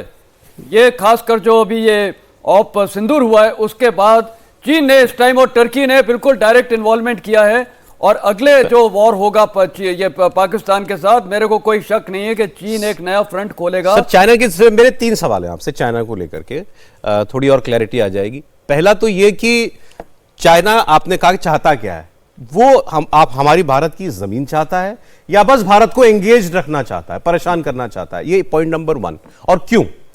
सेकेंड पॉइंट ये है कि अगर आप हमें ये बता पाए चाइना हमें व्यू कैसे करता है, उसके लिए इंडिया क्या है? ओके, पहला आपने जो सवाल पूछा है चीन चाहता क्या है, क्या बॉर्डर्स को वो कब्जा करना चाहता है या और कुछ चाहता है? मैं बोलूंगा वो और कुछ चाहता है। वो ये चाहता है कि पूरे विश्व में वो भारत को डाउन करना चाहता है, ये खासकर पाकिस्तान के जरिए जो मोहरा और बांग्लादेश के जरिए, और ये जो एक मैं बोलूंगा टेररिज्म एक्ट कराना चाहता है भारत के खिलाफ, नॉर्थ ईस्ट से लेके पाकिस्तान के जरिए या बांग्लादेश के लिए। वो भारत को इसमें झूलना चाहता है कि हम पीछे धकेलते जाएं। वो हमें एक इकोनॉमिक पावर और मिलिट्री पावर नहीं बना देना चाहता है, उसकी मंशा ये है। दूसरा, जो हम क्वाड में अभी शामिल हैं, वो भी एक वो साथ हमें मैसेज कर रहा है कि क्वाड के साथ आप ज्यादा वो करोगे। और क्वाड का जहां तक सवाल है, मेरे को लगता है भविष्य में, कल थोड़े दिन पहले एक स्टेटमेंट आया था मेरे ख्याल अमेरिका की तरफ से, क्वाड को मैं देख रहा हूं कि भविष्य में एक ये नाटो जैसा अलायंस बन सकता है इस तरफ, क्योंकि प्रेसिडेंट ट्रंप के लिए भी सबसे बड़ी परेशानी क्या है? चीन है। वो उनके लिए सबसे बड़ा एक प्रॉब्लम है, और इसीलिए भारत के क्योंकि अच्छे संबंध है यूनाइटेड स्टेट्स के साथ, तो चीन ये एक प्रेशर टैक्टिक्स कर रहा है ये मोहरों के साथ, बांग्लादेश और पाकिस्तान के जरिए वो उसकी एक स्ट्रेटजी है। और बॉर्डर एक इरिटेंट वो रखता है, क्योंकि बॉर्डर अभी आज तक वो अनरिजॉल्व बॉर्डर्स हैं, वो एक इरिटेंट है, वो कभी यहाँ करेगा कभी यहाँ करेगा। और अभी नॉर्थ ईस्ट का जो मणिपुर में सिचुएशन हो रहा है वो एक वो करना चाहेगा। ठीक है सर। दूसरा जो आपने एक और सवाल पूछा है वो चीन, सॉरी आपने क्या बोला था? वो हमें व्यू कैसे करता है, हम उसके वो हमें अपना थ्रेट मानता है। चीन हमें व्यू इस प्रकार करता है कि उसको पता है कि भारत एक इमर्जिंग बहुत बड़ा ग्लोबल पावर है, मिलिट्री पावर है, इकोनॉमिक पावर है। तो चीन नहीं चाहता कि वो भारत उसके टक्कर में रहे, और खासकर जो आज हमारा एक ग्लोबल रीच है, जो ग्लोबल स्टैंडिंग है, चाहे रूस हो, चाहे यूक्रेन हो, चाहे वेस्ट हो, चाहे अमेरिका हो, हम सबसे बात कर सकते हैं, तो वो चीन को स्वीकार नहीं हो पा रहा है। तो वो भारत को थोड़ा नीचा दिखाना चाहता है, और वो भारत को इसी प्रकार देखता है कि भारत को बढ़ने नहीं देता है, वो भारत को एक थ्रेट इन बीइंग भी मानता है। इसीलिए उसने ये जो, और दूसरा जो हमने आईमेक कॉरिडोर अभी चालू किया है, वो बहुत बड़ा हमने मास्टर स्ट्रोक किया है, वो बीआरआई के इंडिया, मिडिल ईस्ट, यूरोप। बिल्कुल। तो वो जो अभी है वो भी चीन को प्रॉब्लम हो रहा है, क्योंकि वो उसकी बीआरआई वाली उसकी वैल्यू कम हो जाती है जो ग्वादर के थ्रू कर रहा है। सर हम लोग अक्सर ये बात करते हैं कि कोई भी ताकतवर मुल्क जो है दुनिया का, वो भारत को उभरने नहीं देना चाहता एक आर्थिक शक्ति के तौर पर, एक महाशक्ति के तौर पर। क्या इसमें हम ये भी ऐड कर दें कि दुनिया ये भी पसंद नहीं करती कि आपके देश में एक डिसाइसिव लीडरशिप हो, और खासकर जो बार बार सत्ता में आने में समर्थ हो? नरेंद्र मोदी का तीसरा टर्म चल रहा है, उनको 15 साल मतलब कोई मुश्किल दिखती नहीं उनके 15 साल पूरे होने में। तो क्या दुनिया इसको भी एक थ्रेट मानती है कि भाई एक देश है, मजबूती से बढ़ भी रहा है और उसके पास लीडरशिप भी मजबूत है, और वो लीडरशिप लंबे समय तक रहने भी वाली है? क्या ये प्रॉब्लम दिखती है दुनिया को? बिल्कुल सौरभ, देखिए ऐसा है, पूरा वेस्टर्न वर्ल्ड, चाहे आप हिस्टोरिकली चले जाए, यूनाइटेड किंगडम उस समय जब राज्य की सरकार हुआ करती थी, भारत पे आगे इन्होंने कब्जा किया ईस्ट इंडिया कंपनी के माध्यम से। उसके बाद में जब पहला विश्व युद्ध हुआ, उसके बाद द्वितीय विश्व युद्ध हुआ, उसमें इन्होंने बहुत सारी बड़ी तादाद में भारत के सैनिक उन्होंने जाके इनकी मदद करी। और ख़ास करके द्वितीय विश्व युद्ध के दौरान जब जर्मनी ने डायरेक्टली अटैक करना शुरू कर दिया ग्रेट ब्रिटेन के ऊपर, तो उस समय जो चर्चिल था इनका प्रधानमंत्री, वो आइजनहावर के पास गया, अमेरिकन जो उस समय प्रेसिडेंट था, मदद मांगने के लिए कि अगर आप मेरी मदद नहीं करेंगे तो जर्मनी हमारे ऊपर हमला करके कब्जा कर देगा और पूरा यूरोप और हम ख़त्म हो जाएंगे। तो उस समय आइजनहावर ने चर्चिल को बोला कि ठीक है, अमेरिका तुम्हारी एक शर्त पे तुम्हारी मदद करेगा कि अगर हमारी मदद से हम ये जंग जीत गए, हमने जर्मनी को डिफीट कर दिया, तो आप पूरी दुनिया में जो आपकी कॉलोनीज आपने बना रखी हैं उनको आप आज़ादी देंगे। ये आपको, अगर आप यूरोपियन हिस्ट्री पढ़ें और यूरोपियन सेकेंड वर्ल्ड वॉर की पढ़ें, आपको उसके अंदर बिल्कुल डॉक्यूमेंटेड मिलेगा। ये डायरेक्शन दिए गए थे अमेरिका द्वारा ग्रेट ब्रिटेन को। और जंग खत्म होने के बाद आपको याद हो कि ग्रेट ब्रिटेन ने दुनिया में से अपनी कॉलोनीज को अनवाइंड करना शुरू किया और उसी दौरान भारत को भी आज़ादी मिली। अभी बहुत सारा कहना है कि हमें कैसे आज़ादी मिली, बहुत सारे फैक्टर्स हैं। आज़ादी की जंग चल रही थी, यहाँ बहुत लोगों ने बलिदान दिया। क्या श्रीलंका में आज़ादी की जंग चल रही थी? क्या म्यांमार में चल रही थी? क्या और जो छोटे छोटे देश हमारे चल रही थी, उनको कैसे आज़ादी दे दी ग्रेट ब्रिटेन ने? तो ये मैं इसको लिंक कर रहा हूँ आपका। अब मैं आ रहा हूँ कि जो हेजीमनी, जो पूरा वेस्टर्न वर्ल्ड है, चाहे छोटे छोटे देश फ्रांस है, पोर्चुगल है, डच है, इन्होंने पूरी दुनिया पे कब्जा किया हुआ है। ब्राज़ील था, कितना सा देश पोर्चुगल, इतना बड़ा देश ब्राज़ील उन्होंने कब बना लिया। तो ये लोगों को आदत पड़ चुकी थी कि किसी प्रकार छोटे छोटे मुल्कों के ऊपर काबिज हो जाओ और उनकी पपट गवर्नमेंट बना के चलाते रहो ताकि आप जो चाहें वो करवा लो। जब हमें आज़ादी दी, ग्रेट ब्रिटेन ने पाकिस्तान का जन्म दिया, उसको जन्म देने की जरूरत नहीं थी। आज़ादी होती, भारत आज़ाद हो जाता, हिंदू मुस्लिम सिख ईसाई सबने आज़ादी की जंग लड़ी, तो फिर क्यों पाकिस्तान का बंटवारा कर दिया? और इसलिए कर दिया कि वो चाहते थे अफगानिस्तान के ऊपर और रशिया के ऊपर आंख रखने के लिए, क्योंकि ग्रेट ब्रिटेन की रशिया के साथ बहुत पुरानी दुश्मनी है और वो नहीं चाहते थे कि रशिया वहां से एडवांस करके भारत की तरफ आ जाए। बीच में पाकिस्तान बना दिया, गिलगित बाल्टिस्तान, वहां पे नजर रख पाओ आप अफगानिस्तान के माध्यम से रूस के ऊपर। जब ये इनकी पावर डिमिनिश हुई, किसकी? ग्रेट ब्रिटेन की, तो अमेरिका बन गया नेक्स्ट सुपर पावर और जो काम ग्रेट ब्रिटेन कर रहा था अमेरिका ने काम शुरू कर दिया। हेजीमनी, हर एक जगह पे पपट गवर्नमेंट, हर एक जगह पे ऐसी गवर्नमेंट हो जो आपसे कहना मांगे। और वो कैसे बनाई जाती थी? डीप स्टेट, CIA, यूएसएड, पैसा खिलाओ, ऑपोजिशन को खिलाओ, तख्ते पलट दो, अपना टटपुंजिया बिठा दो वहां पे। आज के दिन में भारत का टटपुंजिया कोई नहीं है। भारत के अंदर एक स्टेबल गवर्नमेंट है, स्ट्रॉन्ग लीडरशिप है, अपने पैरों पे खड़ा भारत। इनके पेट में अब भी पच नहीं रहा वो, चाहे वो अमेरिका हो, चाहे UK हो, चाहे जो मर्जी हो, इनके पेट में भारत नहीं पच रहा। क्योंकि भारत अगर आजादी के दौरान इसका बंटवारा नहीं होता, हम कब के सुपर पावर बन गए होते। अरे चले, वेस्ट को नहीं पछता उभरता हुआ भारत, चाइना को क्या प्रॉब्लम है? इसने तो हमारे साथ वही दौर देखा है गुलामी का। देखिए, अभी चाइना का जहां तक सवाल है, चाइना की कम्युनिस्ट पार्टी, सिंगल पार्टी, उस पार्टी के अंदर उनके इलेक्शन होते हैं, वो पार्टी लगातार पावर में है और अगले 100 साल तक पावर में रहेगी, जब तक वहां पे कूना हो जाए, वहां के नागरिक इनको उठा के ना फेंके। जब ये फॉर्मोसा, मैं फॉर्मोसा का नाम ले रहा हूं, चांग काई शेक जब ये कम्युनिस्ट आर्मी से बच के वहां गया फॉर्मोसा में, तो उसने बोला कि मैं चाइना हूं, ये कम्युनिस्ट जो घुस गए हैं मेनलैंड में, इनको मैं निकालूंगा बाहर। और वन चाइना कौन? फॉर्मोसा, वो चाइना और mainland China, one China policy. हम भी मानते हैं वन चाइना पॉलिसी। अब ताइवान क्या वो चाइना है कि ये मेनलैंड चाइना जहां एक कम्युनिस्ट पार्टी है? तो वन चाइना की अगर मैं बात करूं, चीन जो लगातार तिब्बत ले लिया, हमने कुछ नहीं बोला, हम मान गए। क्यों माने हम? तिब्बत पे कैसे आ गया इतना सा चाइना? अगर आप उसका पुराना नक्शा देखिए, ओरिजिनल एक गुब्बारे की तरह है, सिर्फ उधर से मंगोलिया, इधर से वो, उधर से मतलब ये बढ़ता चला गया और तिब्बत तक आ गया। हमारा तो कोई मसला नहीं था तिब्बत के साथ, जब ये हमारे बॉर्डर पे आ गया मसला हो गया वहाँ पे। तो मेरा कहने का मतलब यह है, हमारी लीडरशिप, हमारी हायरार्की शुरू से, अगर आप सरदार पटेल की चिट्ठी पढ़ें जो उन्होंने नेहरू साहब को लिखी थी चाइना के बारे में, उसे बोला था ये हमारा दुश्मन है, इससे बच के रहना है। अब पढ़िए, वो लेटर का निकलवाएंगे, आपको मिल जाएगा वो।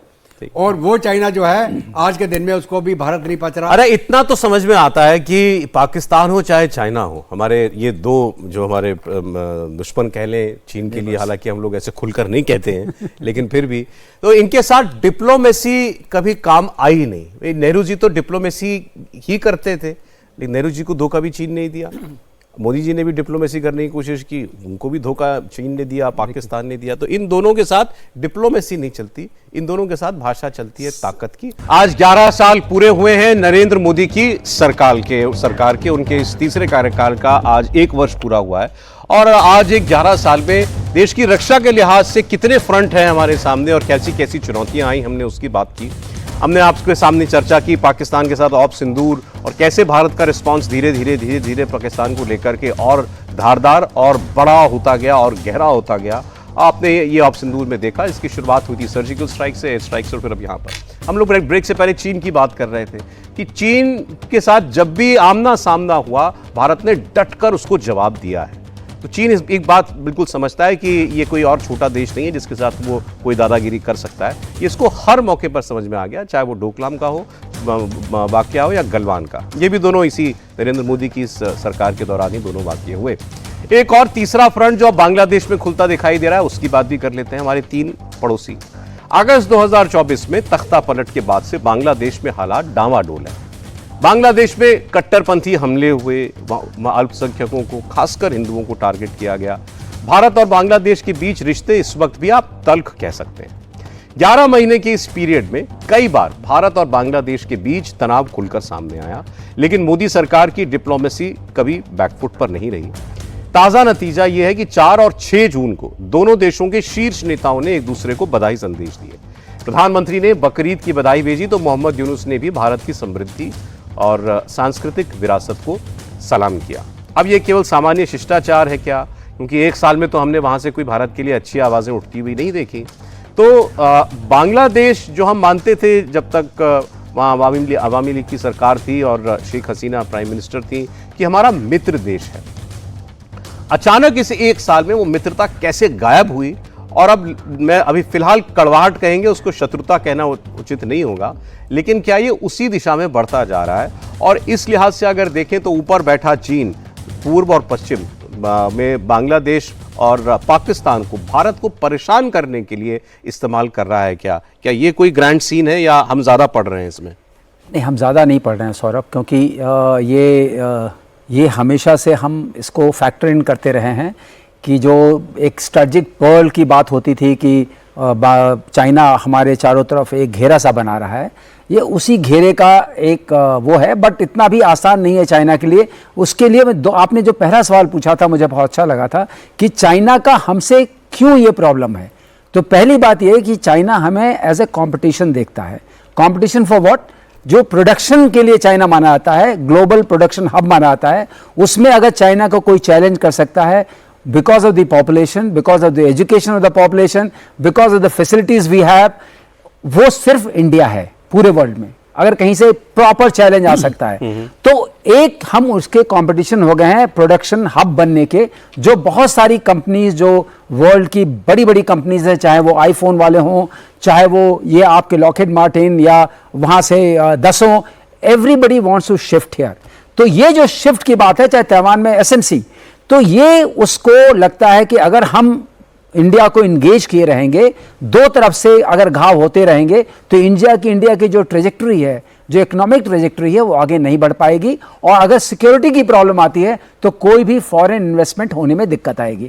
तो पहली प्रॉब्लम तो यह है। और दूसरी प्रॉब्लम यह है कि वो इंस्लेवमेंट चाहता है, क्योंकि वो चाहता है कि आप एक ह्यूज मार्केट है, हमारे पास जो मिडिल क्लास है वो करीब 800 करोड़ के आसपास की है, जो कि मानी जाती है 80 करोड़, जो मानी जाती है कि बहुत बड़ी है। मतलब अगर आप अमेरिका से कंपेयर करें तो उनकी तो टोटल पॉपुलेशन ही 33 करोड़ 34 करोड़ है। तो इस हिसाब से you are a great market. तो अगर आप मार्केट बने रहें चाइनीज गुड्स का, और ये जो आपका ट्रेड है वो इम्बैलेंस्ड रहे कंटिन्यूअसली, और आप इंडिजिनस नहीं बन सकें और आपके पास इन्वेस्टमेंट नहीं हो, तो ये चाइना को सूट करता है। दूसरी, चाइना की सबसे बड़ी बात आज तक जो रही है, डेट डिप्लोमेसी की रही है। और चाइना की ये डेट डिप्लोमेसी आपने हर जगह देखी है, चाहे श्रीलंका में हो, और उसका आप प्ले आउट देखेंगे बांग्लादेश में भी। और यहां पर डेट डिप्लोमेसी से दो काम करता है, ही डज इंफ्रास्ट्रक्चर स्टीलिंग या इन्फ्लुएंसिंग, चाहे वो ग्वादर पोर्ट हो उधर, या इधर पर वो सेंट मार्टिन के लिए रास्ता बना रहे हैं। श्रीलंका का पोर्ट ले लिया था। हाँ, श्रीलंका का हम्बनटोटा ले लिया था। तो ये सारी चीजें जो हैं, ये उसके योजनाबद्ध तरीके का पार्ट है। नहीं, बट जो आपने कहा, ये क्या हमें एनसर्कल करता जा रहा है? लेकिन ये क्यों नहीं होगा? ये इसलिए नहीं होगा कि ये और जो वेस्टर्न पावर्स हैं उनको ये सूट नहीं करता है। इंडो पैसिफिक जो हमारा है, जहां पर हमारा बहुत बड़ा एक कनेक्ट है, उसको कोई भी वेस्टर्न पावर ये होने नहीं देगी। नहीं तो अदरवाइज अमेरिका के डिक्लेयर्ड डॉक्ट्रिन में China is number 1 adversary, declared, whatever relationship they have, but it is declared in their strategic papers. So they have to contain China because उनका जो मेन राइवल है वो चाइना है। Sir एक शब्द मैं इस्तेमाल करूं, हेजिंग। Hedging। मुझे बड़ी देर में इस शब्द का मतलब पता लगा। हेज फंड होते हैं, आप कभी पढ़िएगा जाकर के। हेज फंड क्या होता है? जैसे म्यूचुअल फंड में पैसा लगाते हैं तो कई बार होता है कि भाई वो पैसा कभी ऊपर जा रहा है, कभी नीचे जा रहा है मार्केट उसका के hedge हिसाब करते से। हैं। लेकिन जो लोग बहुत बड़ी इन्वेस्टमेंट करते हैं वो कोई रिस्क नहीं ले सकते, उनको अपवर्ड ही चाहिए, उनको कभी ऊपर कभी नीचे उनको सूट नहीं करता, तो वो हेज फंड मैनेजर के पास जाते हैं। हेज फंड मैनेजर क्या करेगा? अगर वो कुछ एक एक्स डायरेक्शन में कुछ पैसा लगाया तो उस कुछ पैसा उसके बिल्कुल ऑपोजिट, जो मतलब अगर ये ऊपर जाएगा तो मालूम है कि दूसरा नीचे आएगा, कुछ पैसा वहां भी लगा के रखता है ताकि आपस में बैलेंस होते रहे। ये अमेरिका क्या हेजिंग पॉलिसी कर रहा है? यहां वो पाकिस्तान को सपोर्ट करता है और आपने जो एनालिसिस दिया उसके हिसाब से उसको भारत भी चाहिए चाइना को काउंटर करने के लिए। इसको एक स्ट्रेटजी आपने जो वर्ड लिया हेजिंग, हम डॉलर्स की भी हेजिंग करते हैं। ऐसे आज की कोई वैल्यू है, आप ये कह सकते हैं मेरे पास ये डॉलर आएगा आज की वैल्यू पर ही, मुझे 30 दिन बाद भी दीजिएगा चाहे कोई वेरिएशन हो। तो ये इसमें एक रिस्क, अटेंडेंट रिस्क होता है। तो हेजिंग आपने ठीक बताई, लेकिन अमेरिका क्या करता है? अमेरिका के आपको पता है 80 देशों में 750 बेसिस हैं, मिलिट्री बेसिस 80 देशों में, और वो दूसरों के थ्रू ही अपना काम चलाता है, इन्फ्लुएंस करता है। अल्टीमेटली इन्फ्लुएंस ये होती है कि आप उनका सामान खरीदते रहिए, इकोनॉमिक ट्रेजेक्टरी को बीट आउट नहीं करिए। The only thing which has happened Trump के आने के बाद, ट्रंप ने इस बात को खुल्लम खुल्ला कहना शुरू कर दिया। ट्रंप ने वही चीज बहुत खुल के कहनी शुरू कर दी, टैक्स एंड टैरिफ इसके नाम पे आ गया। लेकिन इकोनॉमिक ट्रेजेक्टरी आजकल माना जाता है, फ्यूचर वॉर्स में बहुत सारे मिलिट्री स्कूल्स में पढ़ाया जाता है कि nobody wants your territory and your people because they look after them, they want your economy link to us. तो इन्फ्लुएंस कर सकें उसके लिए उनको पाकिस्तान भी चाहिए। अब अमेरिका को भी पाकिस्तान चाहिए, चाइना को भी पाकिस्तान चाहिए, अमेरिका को भी बांग्लादेश चाहिए, चाइना को भी बांग्लादेश चाहिए। अमेरिका को चाहिए क्योंकि सेंट मार्टिन आइलैंड चाहिए अपने पावर प्रोजेक्शन के लिए, हम चाहिए इंडो पैसिफिक के लिए। Let me bring it simple, let me make it simple. So basic idea is कि हमें इस नीति और नियत के साथ लड़ते ही रहना पड़ेगा और उसके बाद ही आप आगे बढ़ सकेंगे। ये भी आपकी एक गिवन सिचुएशन है। अच्छा, हम लोग आज एक अच्छा डिस्कशन कर रहे हैं। हाँ। ये जो बड़ी पावर्स हैं जिसमें अब चाइना भी शामिल हो गया, बड़े तौर पर तो मतलब जिसकी लाठी उसका भैंस वाला हिसाब पूरी दुनिया में वो चलता है। आप इनकी बिडिंग करते रहें, जैसा ये चाहते हैं वैसा आपका व्यवहार रहे तो उन्हें कोई प्रॉब्लम नहीं है, नहीं तो फिर वो आपको कहीं ना कहीं ऑफसेट करने की कोशिश करते रहेंगे। सर, अब मैं बांग्लादेश के हवाले से आपसे पूछना चाह रहा था। कांग्रेस पार्टी ने, मैं ये पॉलिटिकल सवाल है लेकिन मैं इसका जवाब आपसे डिप्लोमेसी के मुझसे चाह रहा हूं। उन्होंने कहा कि आप आज देख लीजिए, पाकिस्तान से हमारे रिश्ते खराब, चीन से हमारे रिश्ते खराब, बांग्लादेश से हमारे रिश्ते खराब, म्यांमार के अंदर सिविल वॉर चल रही है, हमारा बॉर्डर लगता है, लेकिन वहां क्या हो रहा है दुनिया को ये कुछ पता नहीं है और हम वहां क्या कर रहे हैं ये भी मालूम नहीं है। तो एक लिहाज से उनका कहना था कि आपका सारा नेबरहुड डिस्टर्ब्ड है इस वक्त, और ये बात सही है। क्या ये डिप्लोमेसी का फेलियर है, भारत की डिप्लोमेसी का फेलियर है जो जैसे हमारे संबंध इनके साथ हैं, या डिप्लोमेसी का पार्ट पूरा हो चुका था? अगर चाइना के इविल इंटेंशंस हैं तो आपको वैसे ही जवाब देना पड़ेगा, वो डिप्लोमेसी से नहीं बदल सकता। सेम विद पाकिस्तान, या डिप्लोमेसी से आप मैनेज कर सकते हैं इस सबको? देखिए सौरभ, ये तीनों मुद्दे बहुत ज़्यादा हिस्ट्री के अंदर गड़े हुए हैं। ये चाहे आप चीन की बात करें, पाकिस्तान की बात करें, बांग्लादेश की बात करें, ये मुद्दा भारत की आज़ादी के बाद से, चाहे हमारे बॉर्डर्स हों, चाहे देश का बंटवारा हो, जो भी घटनाएं घटी ये सारी की सारी उस समय से प्रचलन चालू हुआ। और उस समय हमारी सरकारें कौन थी, कौन सी हमारी लीडरशिप थी, क्या उनकी दूरदर्शिता थी, क्यों नहीं वो सोच पाए कि हम जो एक्शन करेंगे या एक्शन नहीं करेंगे उसका आगे चल के नतीजा क्या निकलेगा। आज के दिन भारत उन गलतियों का खामियाजा भुगत रहा है और ये बहुत ज़रूरी है समझना हमारी उस यंगर जनरेशन के लिए कि वो माहौल क्या था जब भारत को आज़ादी मिली अंग्रेज़ों से, और हमारे बॉर्डर्स इशू क्या थे, हमारे बंटवारे के बाद क्या क्या सिचुएशन पैदा हुई। चीन के साथ हमारे बॉर्डर, बैकबोन लाइन जो चीन मानता नहीं है, हमारा कोई भी बॉर्डर चीन के साथ नहीं था, तिब्बत के साथ में था, और इस तरह पाकिस्तान बन गया, बीच में पीओके का मसला हो गया, वो उन्होंने उसको कैप्चर करने की कोशिश करी, हमने वो जाके यूएन में चले गए, उधर ईस्ट का बंटवारा, उधर ईस्ट पाकिस्तान बन गया। जब हमने 71 की जंग लड़ी, हमने ईस्ट पाकिस्तान का बांग्लादेश बना दिया। उस समय हमें दिमाग में क्यों नहीं आया कि हम ये सिलीगुड़ी कॉरिडोर को चौड़ा कर दें? हमें उस समय दिमाग में क्यों नहीं आया कि हम हिंदुओं को एक जगह पे पॉपुलेट कर दें, उसके बाद में उनको रहने दें as part of Bangladesh in a independent country? क्यों नहीं हम सोच पाए? हमारी दूरदर्शिता कहाँ चलेगी? क्यों नहीं हमने 71 की जंग के बाद, जब तुम्हारे पास 93,000 PW थे, आपने क्यों नहीं पाकिस्तान के घुटने टिका के J&K का मसला खाली कर दिया? आपने क्यों नहीं एक रिटन एग्रीमेंट किया जो तुरंत एक्सेप्ट होता? तो मेरा कहने का मतलब यह है कि ये बहुत ज्यादा हिस्टोरिक नहीं, वो तो ठीक है सर, ये जटिलताएं इतिहास की देन बहुत है, ज्यादा ये तो ठीक है। हाँ, मैं तो ये कह रहा हूं, ये मैनेज क्या डिप्लोमेसी से की जा सकती है? अभी आप आज के दिन अगर आ जाएं हम, वो जो हमारे सिर के ऊपर इतना बड़ा बर्डन पड़ा हुआ है हिस्ट्री का, उसको आज निपटाने के लिए आपकी गवर्नमेंट तगड़ी चाहिए, आपकी अपनी रिलायंस, अपनी कैपेबिलिटी, अपनी इकोनॉमी आपको तगड़ा करना पड़ेगा। Power flows from the barrel of the gun, ये बहुत पहले लोग कह गए। आप अगर तगड़े हैं तो लोग आपके नीचे सलाम करेंगे, आप अगर कमजोर हैं तो आपके ऊपर कोई भी आगे चढ़ जाएगा। तो आज के दिन में हमको ये जो मसले हैं, हम डिप्लोमेटिकली भी और इसको इकोनॉमिकली भी और अपनी क्षमता के मुताबिक जो राइट थिंकिंग लोग हैं इन देशों के अंदर, उनको अगर हम साथ में लेके चल पाएं, अपनी जो क्या बोलते हैं psychological interaction, people to people relationship, economy, trade, हम उसको चेंज कर सकते हैं, लेकिन उसमें समय लगेगा। लेकिन हमको साथ साथ में दुनिया के अंदर जितने ये लोग हैं जो हेजेमनी चाहते हैं, भारत के ऊपर चाहते हैं कंट्रोल करना, और ये लोग जो अपने रीजनल इंटरेस्ट को लेके अपनी जिसको बोलते हैं मार्केट को बढ़ाने के लिए, भारत की मार्केट का एक्सप्लॉइट करने के लिए, अगर वो हमारी गवर्नमेंट के ऊपर प्रेशर डालना चाहते हैं, चेंज करना चाहते हैं, इसके खिलाफ पूरे भारत के निवासी, भारत की पॉलिटिकल जो ऑपोजिशन पार्टीज हैं, भारत की सरकार को बहुत चौकन्ना होकर रहना पड़ेगा। जनरल साहब, जनरल मैसन, क्या अब पहले हम क्या बात कहते थे 2+2.5 फ्रंट वॉर की, उसमें दो आपके एक्सटर्नल थ्रेट्स चाइना, पाकिस्तान, और एक आधा मतलब इंटरनल एनिमीज। अब क्या ये 3.5 फ्रंट वॉर है? अब बांग्लादेश को भी शामिल करने का वक्त आ गया उसमें? सौरभ, जिस प्रकार अभी प्रोग्रेस चल रहा है हमारे नेबरहुड में, अब और जैसे मैंने आप लोग को बोला ये एक ट्रायंगल भी आ रहा है, तो क्या ये 3.5 फ्रंट हो सकता है? संभावना है, हो सकता है, और इसके कारण ये हैं। देखिए, एक तो चाइना तो मेन थ्रेट रहेगा ही, लॉन्ग टर्म स्ट्रैटेजिक हमारा मेन दुश्मन चाइना रहेगा, कोई डाउट ही नहीं है, और वो यूज़ करेगा पाकिस्तान को, बांग्लादेश को, और ख़ासकर जो एक म्यांमार में भी अभी जो प्रॉब्लम चल रहा है, और जहाँ तक हाफ का फ्रंट हो जाता है वो होता है internal situation, internal security. Munir का जो स्टेटमेंट था बहुत ही क्लियर था कि हिंदू मुस्लिम अलग होते हैं, और वो चाहता है कि जो 1947 के दौरान हुआ था वो हिंदुस्तान में फिर से होना चाहिए, वो उसका मंशा यही है।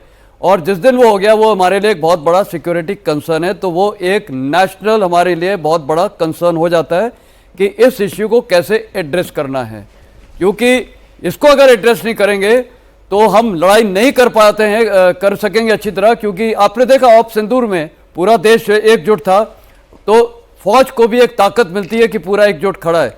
लेकिन अगर इंटरनल सिक्योरिटी सिचुएशन खराब है तो वो भी एक इश्यू ऑफ कंसर्न हो जाता है। आपने देखा अभी पाकिस्तान में किस प्रकार पीओके में हो रहा है, किस प्रकार सिंध में हो रहा है, किस प्रकार उनके बलूचिस्तान में हो रहा है, और खैबर पख्तूनख्वा में हो रहा है। तो जब नेशन के अंदर डिवाइडेडनेस हो जाती है तो वो नेशन प्रोग्रेस नहीं करता है और वो यूनाइटेड नहीं रहता है। तो हिंदुस्तान के लिए आज ये बड़ा कंसर्न है, या तो हम मुनीर के ट्रैप में पड़ जाएं, या हमारी पॉलिटिकल लीडरशिप को बड़ा फर्म स्टांस लेना पड़ेगा, we stand as united India. तो ये हाफ फ्रंट तो ये एड्रेस वैसे हो जाएगा। अब आते हैं ये 3 फ्रंट्स। 3 फ्रंट्स में मेरे को लगता है, मैं थोड़ा ऑप्टिमिस्टिक हूं कि ये पहली बात भारत का ही लड़ाई होगा। मैं आपको बता देता हूं, वेस्ट कोई मदद नहीं करेगा आज की तारीख में। अगर हम सोचते हैं अमेरिका हमारी मदद करेगा, बिल्कुल नहीं करेगा। हाँ, जरूर यह है कि ताइवान में कुछ होता है तो हिंदुस्तान का भी क्या रवैया रहेगा वो वक्त बताएगा। लेकिन अगर हमारे ये 3 फ्रंट वॉर होता है, या 2 फ्रंट वॉर होता है, या 1 फ्रंट वॉर होता है, अभी भी आपने देखा क्या हुआ, किसने हमें इतना सपोर्ट किया? क्या रूस भी हमारे साथ खड़ा था? सबके सिंबॉलिक स्टेटमेंट थे। आप देखिए पाकिस्तान के साथ टर्की और चाइना किस प्रकार खड़ा था, कितना उन्होंने, हमें सबने बोला वी कंडम टेररिज्म, लेकिन पाकिस्तान को कितना लोगों ने कंडम किया। तो ये कुछ हमको रीड करना पड़ेगा। मैं ये इतना बोल रहा हूं कि कोई हमारे साथ खड़ा नहीं होने का होएगा। तो अब क्या करना है, भारत को तीनों फ्रंट एड्रेस करने पड़ेंगे। हाफ फ्रंट का तो मैंने बता दिया, वो इंटरनल प्रॉब्लम है, वो एड्रेस हो सकता है अगर पूरा देश एकजुट होकर खड़े रहे। जहां तक बांग्लादेश का सवाल है, उसको एड्रेस करने का तरीका यह है, देखिए हम एक फौज में कहावत है, concentration of forces and economy of effort. हम तीन फ्रंट नहीं खोल सकते हैं। ये वर्ल्ड वॉर में भी आपने देखा था किस प्रकार वो जब जर्मन फोर्सेस मॉस्को तक पहुंच गए थे और फिर उन्होंने मल्टी फ्रंट्स खोल दिए थे। भारत को एक या दो फ्रंट से ज्यादा की सोचनी नहीं चाहिए। तो बांग्लादेश को एड्रेस करने का तरीका है, और अगर आपने देखा, मेरे को लगता है हमारी political leadership, military to military contacts और डिप्लोमेसी लॉन्ग टर्म में बांग्लादेश के साथ हो सकता है, और पीपल टू पीपल कॉन्टैक्ट ये शायद रिजॉल्व हो सकता है, और वो भारत के हित में रिजॉल्व होना चाहिए। क्योंकि अगर ये नहीं हुआ तो मैं आपको बता रहा हूं, जो रेडिकलिज्म आज बढ़ती जा रही है, ये खासकर बांग्लादेश में, ये रेडिकलिज्म पाकिस्तान तो चाहता है कि वही रेडिकलिज्म वो हो जाए, और वहां अगर रेडिकलिज्म आ जाए तो ये हिंदुस्तान को फिर वो 3.5 फ्रंट पे कर देगा, फिर वो internal problems. Bangladesh also can be managed, it can be managed, और मेरे को पूरी उम्मीद है prime minister of India, diplomacy and military leadership. आपने chief of the army staff का स्टेटमेंट देखा था, we are continuing with military to military contacts, और बांग्लादेश के साथ हमने बहुत ट्रेनिंग की हुई है, उनके कोर्सेज यहाँ लोग आते हैं, हमारे आज 3 ऑफिसर्स जाते हैं उनके नेशनल डिफेंस कोर्स करने, एनडीसी कोर्स करने। तो अभी तक इतने खराब सिचुएशन नहीं हुई है, अभी मैनेज हो सकता है। आपने कहा प्राइम मिनिस्टर की डिप्लोमेसी और मिलिट्री लीडरशिप दोनों ये साथ काम करती है। तो जरा ये भी बात कर लें कि प्रधानमंत्री मोदी के रहते भारत ने क्या क्या, आप अगर आप देखें, चाहे पश्चिमी देश हों चाहे एशिया के देश हों, आपने कैसे रिश्ते बनाए हैं, आप उनके साथ इस वक्त कैसे कैसे कोलिशंस में हैं। जैसे यूरोप की बात करें तो यूरोप के देशों में नरेंद्र मोदी की काफ़ी मान्यता है। फ्रांस, इटली, ऑस्ट्रेलिया जैसे, फ्रांस और इटली जैसे दोनों जो देश हैं उनके साथ हमारे बहुत अच्छे संबंध हैं। यूके के साथ अभी एक आपकी फ्री ट्रेड एग्रीमेंट हुआ है। इसके अलावा ऑस्ट्रेलिया की हम लोग बात करें तो ऑस्ट्रेलिया के प्रधानमंत्री ने तो एक वक्त बहुत खुले दिल से प्रशंसा की थी नरेंद्र मोदी की। इसमें कामयाबी भारत की ये है कि, या ये मॉडर्न ज़माने का रवैया ही ऐसा है कि आप चीन और रशिया दोनों के, आप रशिया के दोस्त हो सकते हैं, रशिया चीन का दोस्त है, आपकी पाकिस्तान से अदावत है, पाकिस्तान अमेरिका का एक किस्म से क्लाइंट स्टेट बना हुआ है, और चाइना का भी, लेकिन अमेरिका से आपके बड़े अच्छे संबंध हैं। आप G20 का भी हिस्सा हैं, G7 के लिए भी बुलाए जाते हैं जो पश्चिमी देशों के ग्रुपिंग्स हैं, लेकिन इसके साथ साथ आप ब्रिक्स और SCO के मेंबर भी हैं। अभी अमेरिका के कॉमर्स सेक्रेटरी आए थे यहाँ पर, उन्होंने क्या बात कही कि अमेरिका से दोस्ती करने का ही तरीका नहीं है जिस तरीके से भारत व्यवहार कर रहा है इस वक्त, कि आप ब्रिक्स में भी रहेंगे, आप रशिया का तेल भी खरीदेंगे और आप चाहेंगे कि अमेरिका आपका बहुत साथ दे। तो उन्होंने तो बड़ा खुल्लम खुल्ला इस बात को कह दिया था। मगर ये ट्रांजैक्शनल डिप्लोमेसी अब हम तो पिछले कई वक्त से यही देख रहे होती हुई। देखिए, हमको वो जो कहते हैं ना, हमें अपने राष्ट्र हित का देखना पड़ेगा। और एक बात आपके माध्यम से मैं ज़रूर कहना चाहूँगा, एक कॉन्सेप्ट, एक ट्रैप है, उसको थुसिडिडस ट्रैप बोलते हैं। Thucydides was a kind of philosopher. उसने बोला अगर एक एग्जिस्टिंग पावर है और कोई दूसरी पावर जो है उसके आसपास पहुंचती है तो उनके बीच में कॉन्फ्लिक्ट का होना एक इनएविटेबिलिटी बन जाती है, जिसको लेके लोग कहते हैं कि अमेरिका और चाइना के बीच में लड़ाई होना, एक उसकी संभावना अपने आप में एक तरीके से संपूर्ण रूप से है। अब सवाल ये उठता है कि हम आगे बढ़ रहे हैं, हमारा विकास हो रहा है, विकसित हो रहे हैं, इंडिपेंडेंट हो रहे हैं, तो हमारे खिलाफ कुछ लोग आएंगे, ये इसमें हमें मान के चलना पड़ेगा। जैसा कि जनरल मिनिस्टर ने बोला कि 3 फ्रंट वॉर अब हमें कंटेन करना पड़ेगा। Defence and diplomacy are part of the same coin. जो चीज आप डिफेंस में एक्सपेंडिचर करके मैनेज करते हैं, उसमें डिप्लोमेसी में भी इन्वेस्ट करके मैनेज करते हैं, तो दोनों की रूपरेखा अगर आप देख रहे हैं तो बन रही है। ऐसा नहीं कि बांग्लादेश को या किसी भी देश को हमने छोड़ दिया है। लुक ईस्ट पॉलिसी जो हमने बनाई अपनी, और तरह तरह से हर बार इतने प्राइम मिनिस्टर ने इतने ट्रिप्स किए, अब्रॉड ट्रिप्स, उसमें ऊपर बहुत ज़्यादा राजनीतिक कहेंगे एक तरह से कमेंट्री भी होती रही, लेकिन उन सब का आपको जब समावेश होकर के वो मिलेगा। आज आप आर्मीनिया को आप अपने इक्विपमेंट सप्लाई करते हैं, एक चीज आपके बहुत काम आएगी सौरभ, जो मैं आपको बता रहा हूं डिफेंस एंड डिप्लोमेसी में, जिस भी देश को, चाहे फिलीपींस हो, हमने अभी आकाश बेचा है, जिस भी देश को हम अपने अस्त्र शस्त्र बेच सकेंगे वो आपसे जुड़ के ही रहेगा, क्योंकि उसको फिर टूटने में बड़ी मुश्किल होगी, उसका अपना डिफेंस खतरे में आता है। आप उसकी जरूरत बन जाएंगे। हाँ, तो मैं आप उसको डिफेंस पर्सपेक्टिव से बताता हूं। जो हमने योजना बनाई है कि हम अपने इंडिजिनस डिफेंस इक्विपमेंट को और भी शार्पन करेंगे, उनका मार्केट और बढ़ाएंगे, जो ग्लोबल प्लेटफॉर्म पे उस तरह के मैचिंग वेपन्स का जो दाम होता है उससे बहुत कम दाम में देंगे, जो हम दे सकते हैं, वो हमारी शक्ति बनती जाएगी धीरे धीरे। And it will take some time, but वो हमें एक पावर स्ट्रक्चर देगी, बहुत बड़ा पावर स्ट्रक्चर देगी। कहीं ना कहीं से तो पहुंचे हैं ना हम यहाँ पर, कहीं से पहुंचे 24,000 करोड़ रुपया एक्सपोर्ट। तो ये मान के चलना, जहां तक चाइना का सवाल है, वो पोक स्ट्रेटजी चलती रहेगी। इसको पोक स्ट्रेटजी बोलते हैं ये लोग अपने अपने कॉन्टेक्स्ट में, कि आपको पोक भी करते रहेंगे और चलता है। लेकिन एक चाइना में बहुत बड़ी कमजोरी है, वो किसी भी डेवलप्ड कंट्री में नहीं है। China is the only developed country which is food deficient. उसके पास 20% फूड की डेफिशिएंसी है। साउथ चाइना सी इसलिए उसके बहुत ही इंपॉर्टेंट है। मलाक्का स्ट्रेट इसलिए उसके लिए बहुत ही इंपॉर्टेंट, जिसमें हम इन्फ्लुएंस जिसको कर सकते हैं। इंडो पैसिफिक इसीलिए उसको बहुत इंपॉर्टेंट है, क्योंकि इसको सी लेन्स चाहिए, फ्री सी लेन्स चाहिए। अगर हमारी नेवल पावर, जो हमने अभी बात नहीं की है क्योंकि हम एयरफोर्स और आर्मी के 2 लोग यहाँ हैं, नेवल पावर जो हमारी बन रही है, जिस तरीके से हमारी सबमरीन्स हैं, हमारे अपने शिप्स हैं, फ्रेटर्स हैं, डिस्ट्रॉयर्स हैं, एयरक्राफ्ट कैरियर्स हैं, जो ये पावर असर्ट करेंगे और सी लेन्स पर असर्ट करेंगे सौरभ, वो हमारी एक तरीके से बहुत कंट्रोल मैकेनिज्म हमें देगा। इस साल हम शायद 8 से 10 वेसल्स जो हैं, हाँ, वो इंडियन नेवी को मिलने वाली है। वो खुद की बनाई। हाँ, वो खुद की तो 16 मिलने वाली है, जो आप बता रहे हैं, वो जो अर्नाल करके जो INS अर्नाल बन रहा है, जो कि शैलो वाटर में ऑपरेट करेंगे। तो वो हम उसकी शक्ति बढ़ा रहे हैं, और हम ब्लू वाटर नेवी हैं।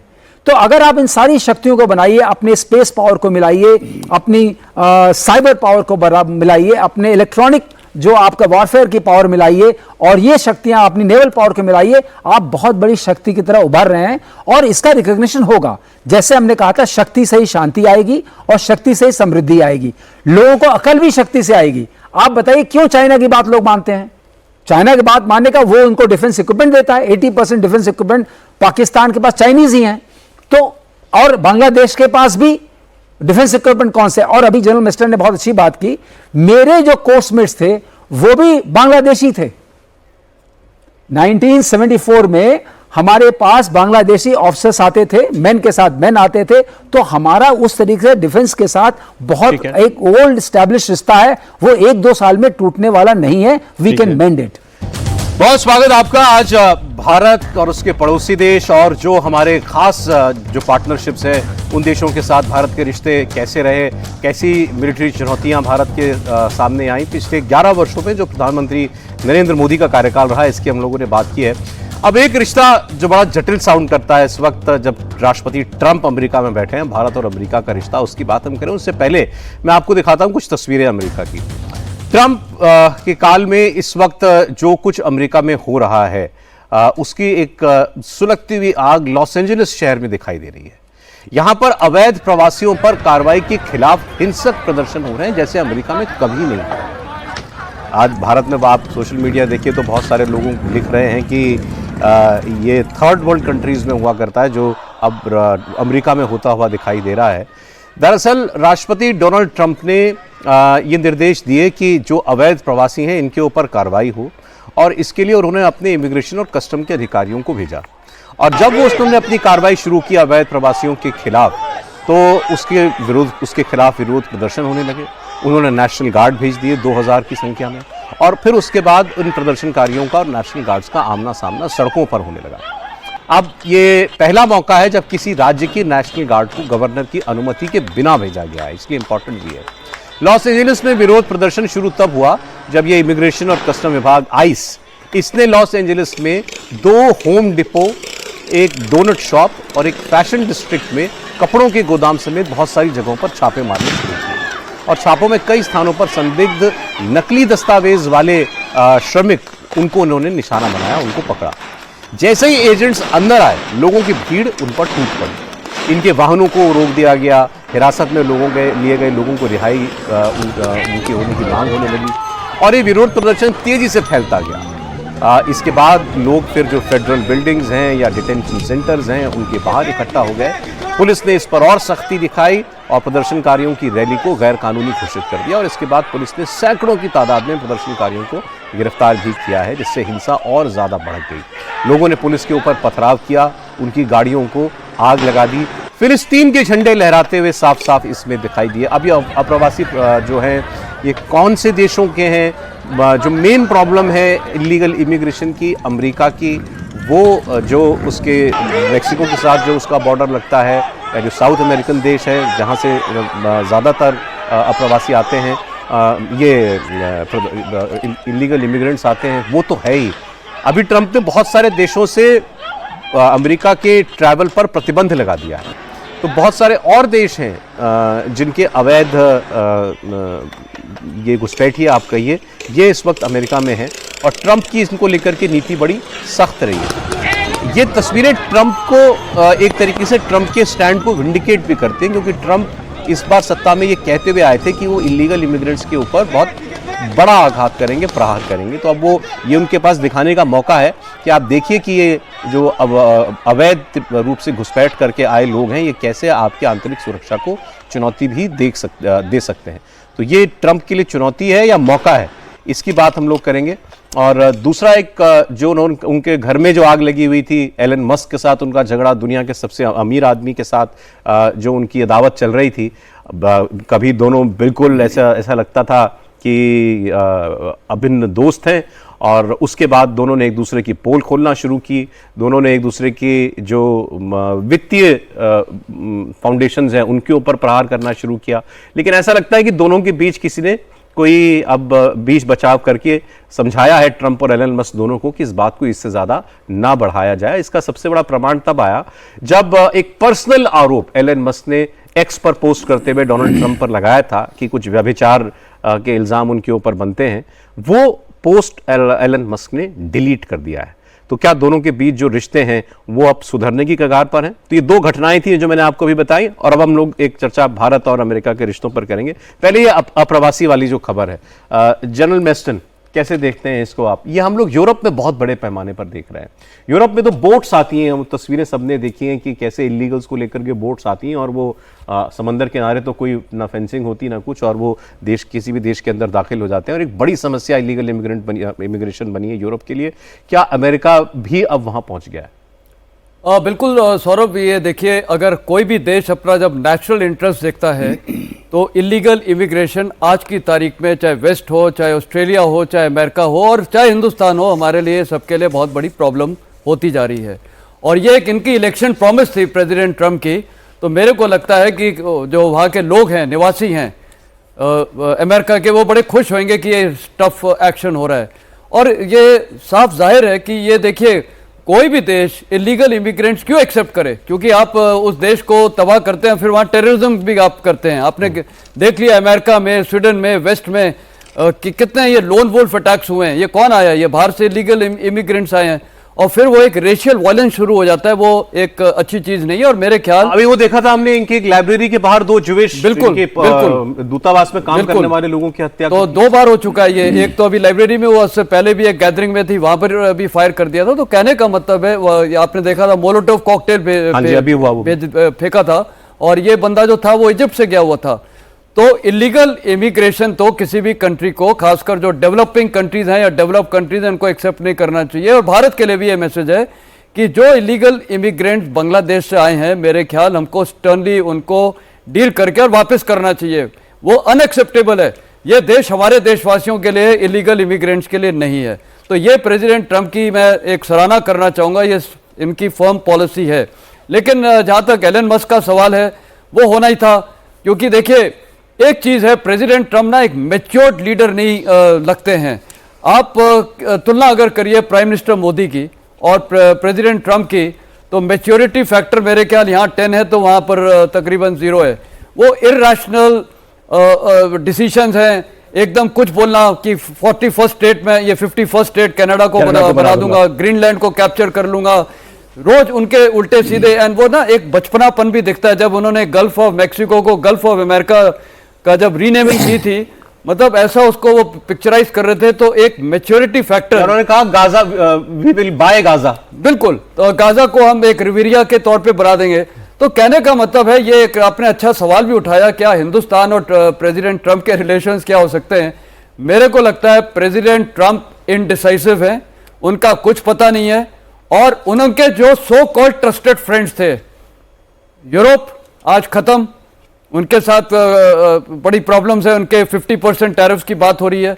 आप यूक्रेन को देखिए, अभी भी वहां पर क्वेश्चन मार्क है कि क्या करना है।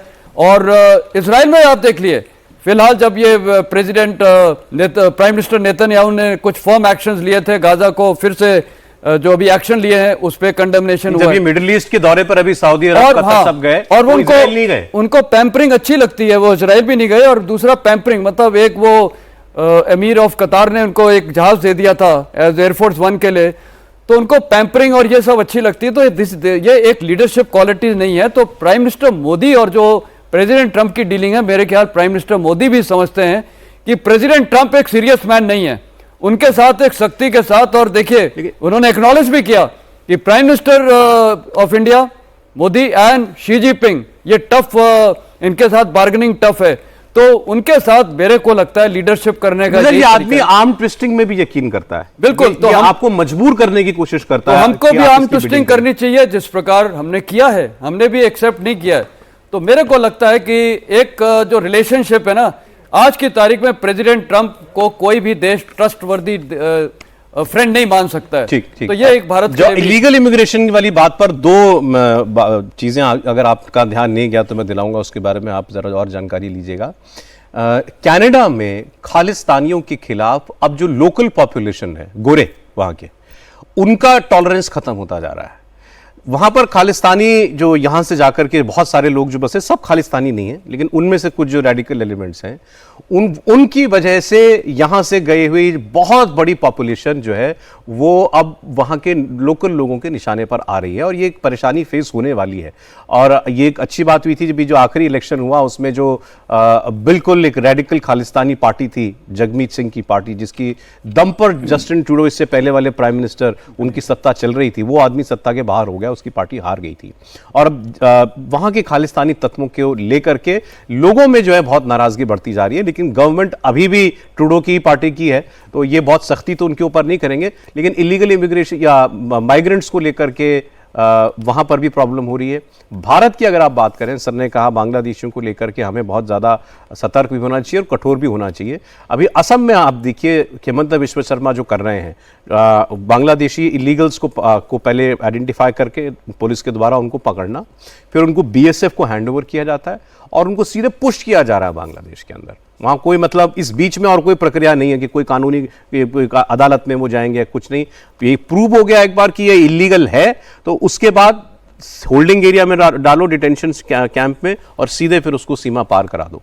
ये भी भारत के अंदर हो रहा है। तो पूरी दुनिया में एक किस्म का टॉलरेंस लेवल माइग्रेंट्स को लेकर के वो कम होता जा रहा है। सौरभ, वो टॉलरेंस लेवल इसलिए है कि माइग्रेंट्स जो हैं जहाँ जहाँ पहुँच गए हैं, चाहे आप यूरोप देख लीजिए, एक तरीके से यूरोप में मुस्लिम्स बहुत पहुंच गए हैं, इस्लामाइजेशन काइंड ऑफ थिंग हो गया है, बिकॉज ये माइग्रेंट्स वहाँ पहुँच के अपने कल्चर को उसके ऊपर इम्पोज करना चाहते हैं। यहाँ पर यूएस में एक अलग तरीके की प्रॉब्लम है, it's a country of migrants. वहाँ पर ये माइग्रेंट्स जो आए हैं इलीगल, उसने कभी नहीं कहा था लीगल माइग्रेंट्स को हम करेंगे, लेकिन इलीगल माइग्रेंट्स ने एक तरीके से पूरा देश कैप्चर कर लिया है। और जो भी इलीगल माइग्रेंट्स आते हैं, आपको एक चीज़ सौरभ बता दें, ज़्यादातर उसमें ऐसे होते हैं जो अपने देश में नहीं रह सकते हैं because of some crime, because of some other things. तो ऐसे हो इलीगल, जो लीगल आते हैं वो एक डिफरेंट तरीके के हैं, वो एक अपने रास्ते से आते हैं। इलीगल माइग्रेंट्स में ऐसे लोगों की संख्या भी बहुत होती है, तो वो जो बिजनेस वो करते रहे उसको फैलाते हैं, तो उस देश में अस्थिरता आती है। उसको कंटेन और कंट्रोल करना बहुत ज़रूरी है। पहले ये प्रॉब्लम इतनी मैग्नीफाइड नहीं थी, अब सारे डेवलप्ड और डेवलपिंग कंट्रीज में, खास तौर से इंडिया में ये प्रॉब्लम बहुत बढ़ती आ रही बांग्लादेश की तरफ से, और जब से रेडिकलिज्म बढ़ा है तब से तो और बढ़ गई है। आप देखिए इसका खामियाजा वो लोग भी भुगतते हैं ना जो एक्चुअली कंट्रीब्यूटर्स हैं, जैसे जो भारतीय जाते हैं। अब आप देखिए अमेरिका ने वीजा पर जिस तरीके की रोक लगाई है, को ये लोग मानते हैं कि we are 4.5 million over there.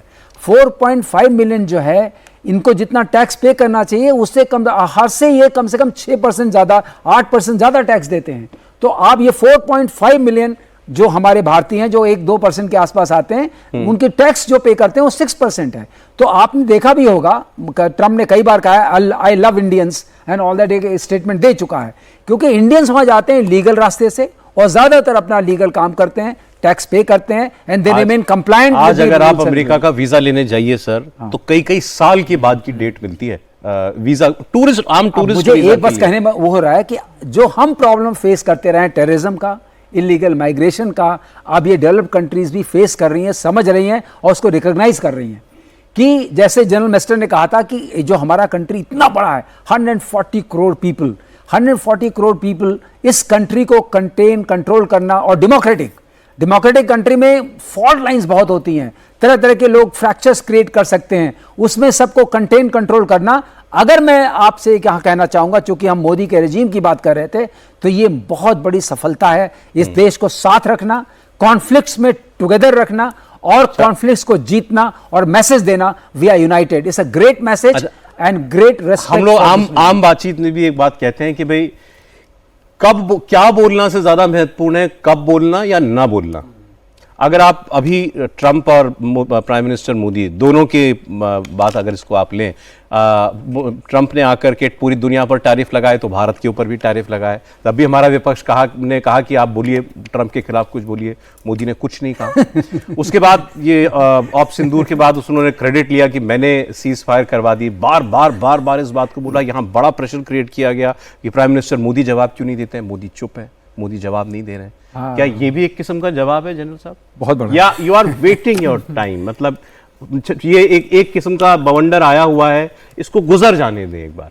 बिल्कुल सौरभ, देखिए मैच्योरिटी किसी डिप्लोमेट की या डिप्लोमेसी की यही होती है कि आप किसी कंट्रोवर्सी के अंदर घी मत डालें। आप कंट्रोवर्सी है तो वो समय पे अपने आप सुलझ जाएगी, लोगों को सत्य पता चल जाएगा।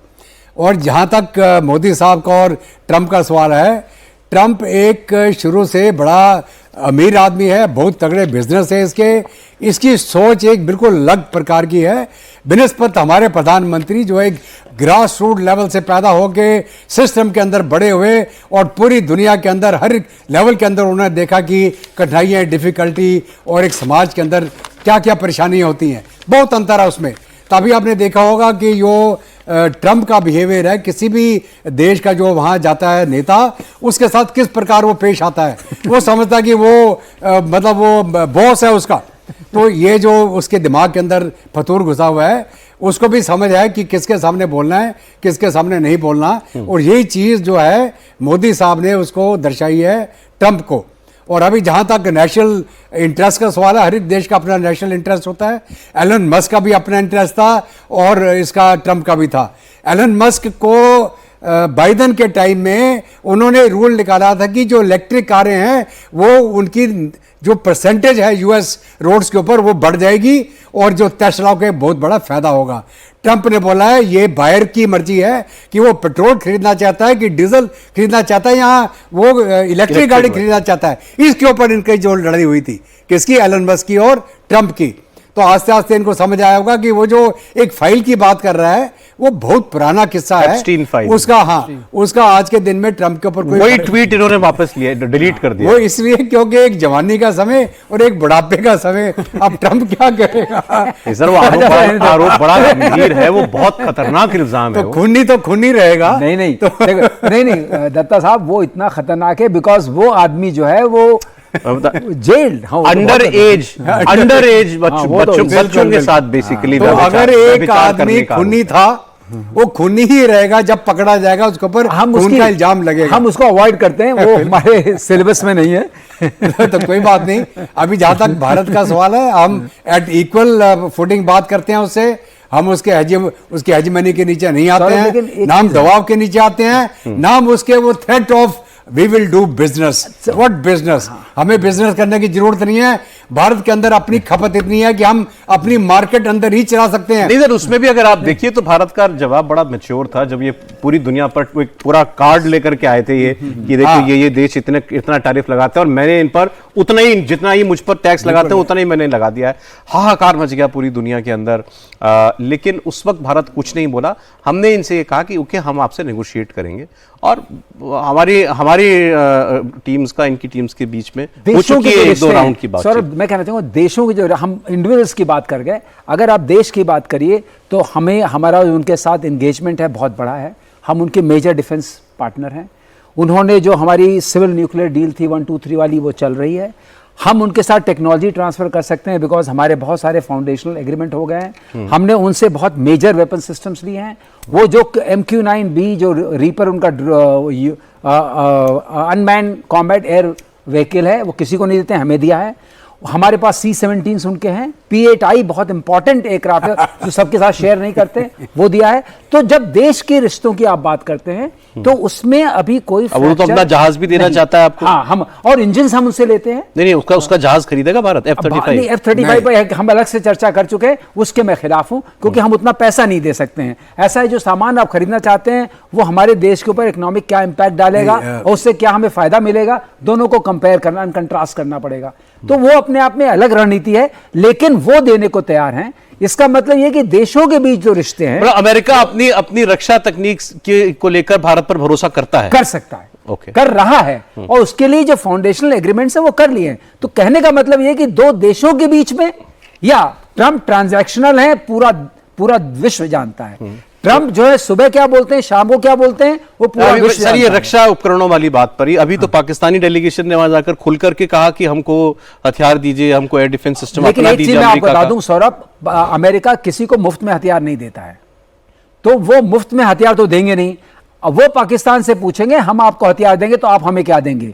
इंस्लेवमेंट, अपना इंफ्रास्ट्रक्चर हमें लीज करेंगे। उससे बहुत सारे इंटरेस्ट हैं अमेरिका के। आपको बताएं $40 बिलियन का उन्होंने 10 ईयर्स का तो दिया ही है, हर साल 4 बिलियन रिलीज करेंगे। लेकिन जब भी वो कोई हथियार देते हैं उसके साथ एंड यूज की एक क्लॉज होता है। जैसे उनके पास जो F-16 है वो इसी उस बात पे दिए गए हैं कि आप इसको सिर्फ टेररिज्म के अगेंस्ट यूज करेंगे। और ये हमेशा कहा जाता है कि अगर आपने उसको, उनकी एक टेक्निकल सुपरवाइजरी टीम भी रहती है पाकिस्तान में, तो कोई भी उनसे सामान जो आएगा उसकी स्ट्रेटजिक, जो हम बोलते हैं सोवरेनिटी, इंडिपेंडेंस, उस कंट्री के पास नहीं रहती यूज करने की। आपको एक बता, हमारे रिश्ते ऐसे हैं, हमारे साथ P-8I आया है, हमारे पास C-17 आया है, हमारे पास MQ-9 आया है, but we have no end use conditions. ये दिखाता है कि आपकी मेच्योरिटी, दो कंट्रीज एक दूसरे से मेच्योर तरीके से इंगेज कर रहे हैं। ये बहुत बड़ी बात है।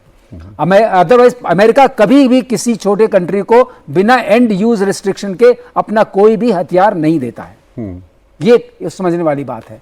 यहां पर हम अलग हैं, तो हमारे साथ जो व्यवहार हो रहा है और औरों के साथ होता है बिल्कुल अलग है, पाकिस्तान से अलग है, हमारा अलग है। We can't be hyphenated. हम लोग अक्सर ये बात कर चुके हैं कि भाई पाकिस्तान जो है, ऐसा क्या है पाकिस्तान में कि मतलब रीझे चले जाते हैं ये अमेरिकन, कोई भी सरकार आ जाए पाकिस्तान को, मतलब वहाँ ओसामा बिन लादेन पकड़ा जाए, वहाँ पर 9/11 के और गुनहगार पकड़े जाएं, उन्हें कोई फर्क नहीं पड़ता। वो न्यूक्लियर स्मगलिंग करे तो वो खून उसको माफ है, वो आतंकवाद फैलाए दुनिया भर में, पाकिस्तान लेकिन वो अपनी एक यूटिलिटी बना करके दुनिया के अंदर रखने में कामयाब है।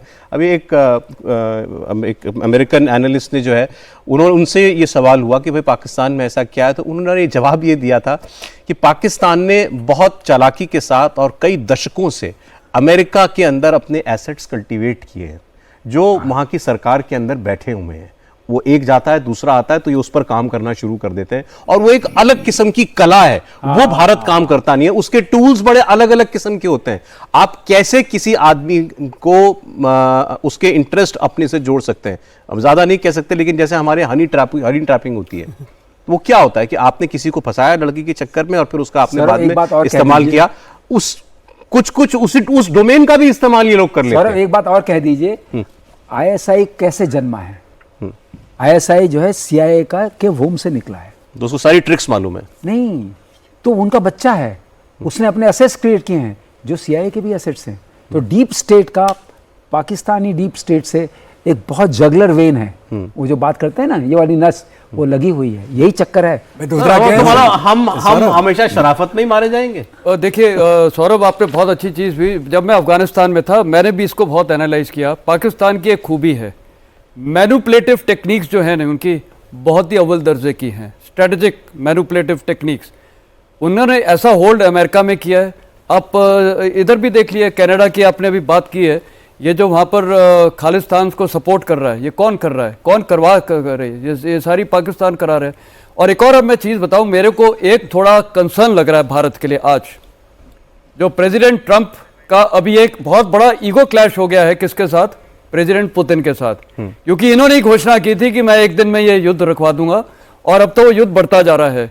और हो सकता है कि आप हैरान मत होइएगा कि ये ego clash, and he is a egoistic person, बिल्कुल, वो हो सकता है कि आज भारत पे एक प्रेशर डाले और चीन पे भी कि आप इकोनॉमिक सैंक्शंस वाला, कि आप ये रूस से तेल खरीदना बंद कर दो, क्योंकि प्रेसिडेंट पुतिन को घुटने में लाने का यही तरीका, और तो कुछ नहीं है। तो ये हम पर दबाव डाल तो दबाव डाल सकते हैं, तो भारत को इसके लिए भी तैयार होना पड़ेगा, और इसमें पाकिस्तान की मैनिपुलेशन भी पॉसिबल है वहां पर ये कराने की। ये भारत के लिए एक बड़ा एक चेतावनी का है। आज बड़ा डिटेल में डिस्कशन हुआ हमारे इंटरनेशनल रिश्तों को लेकर के और हमारी डिफेंस प्रिपरेडनेस को लेकर के।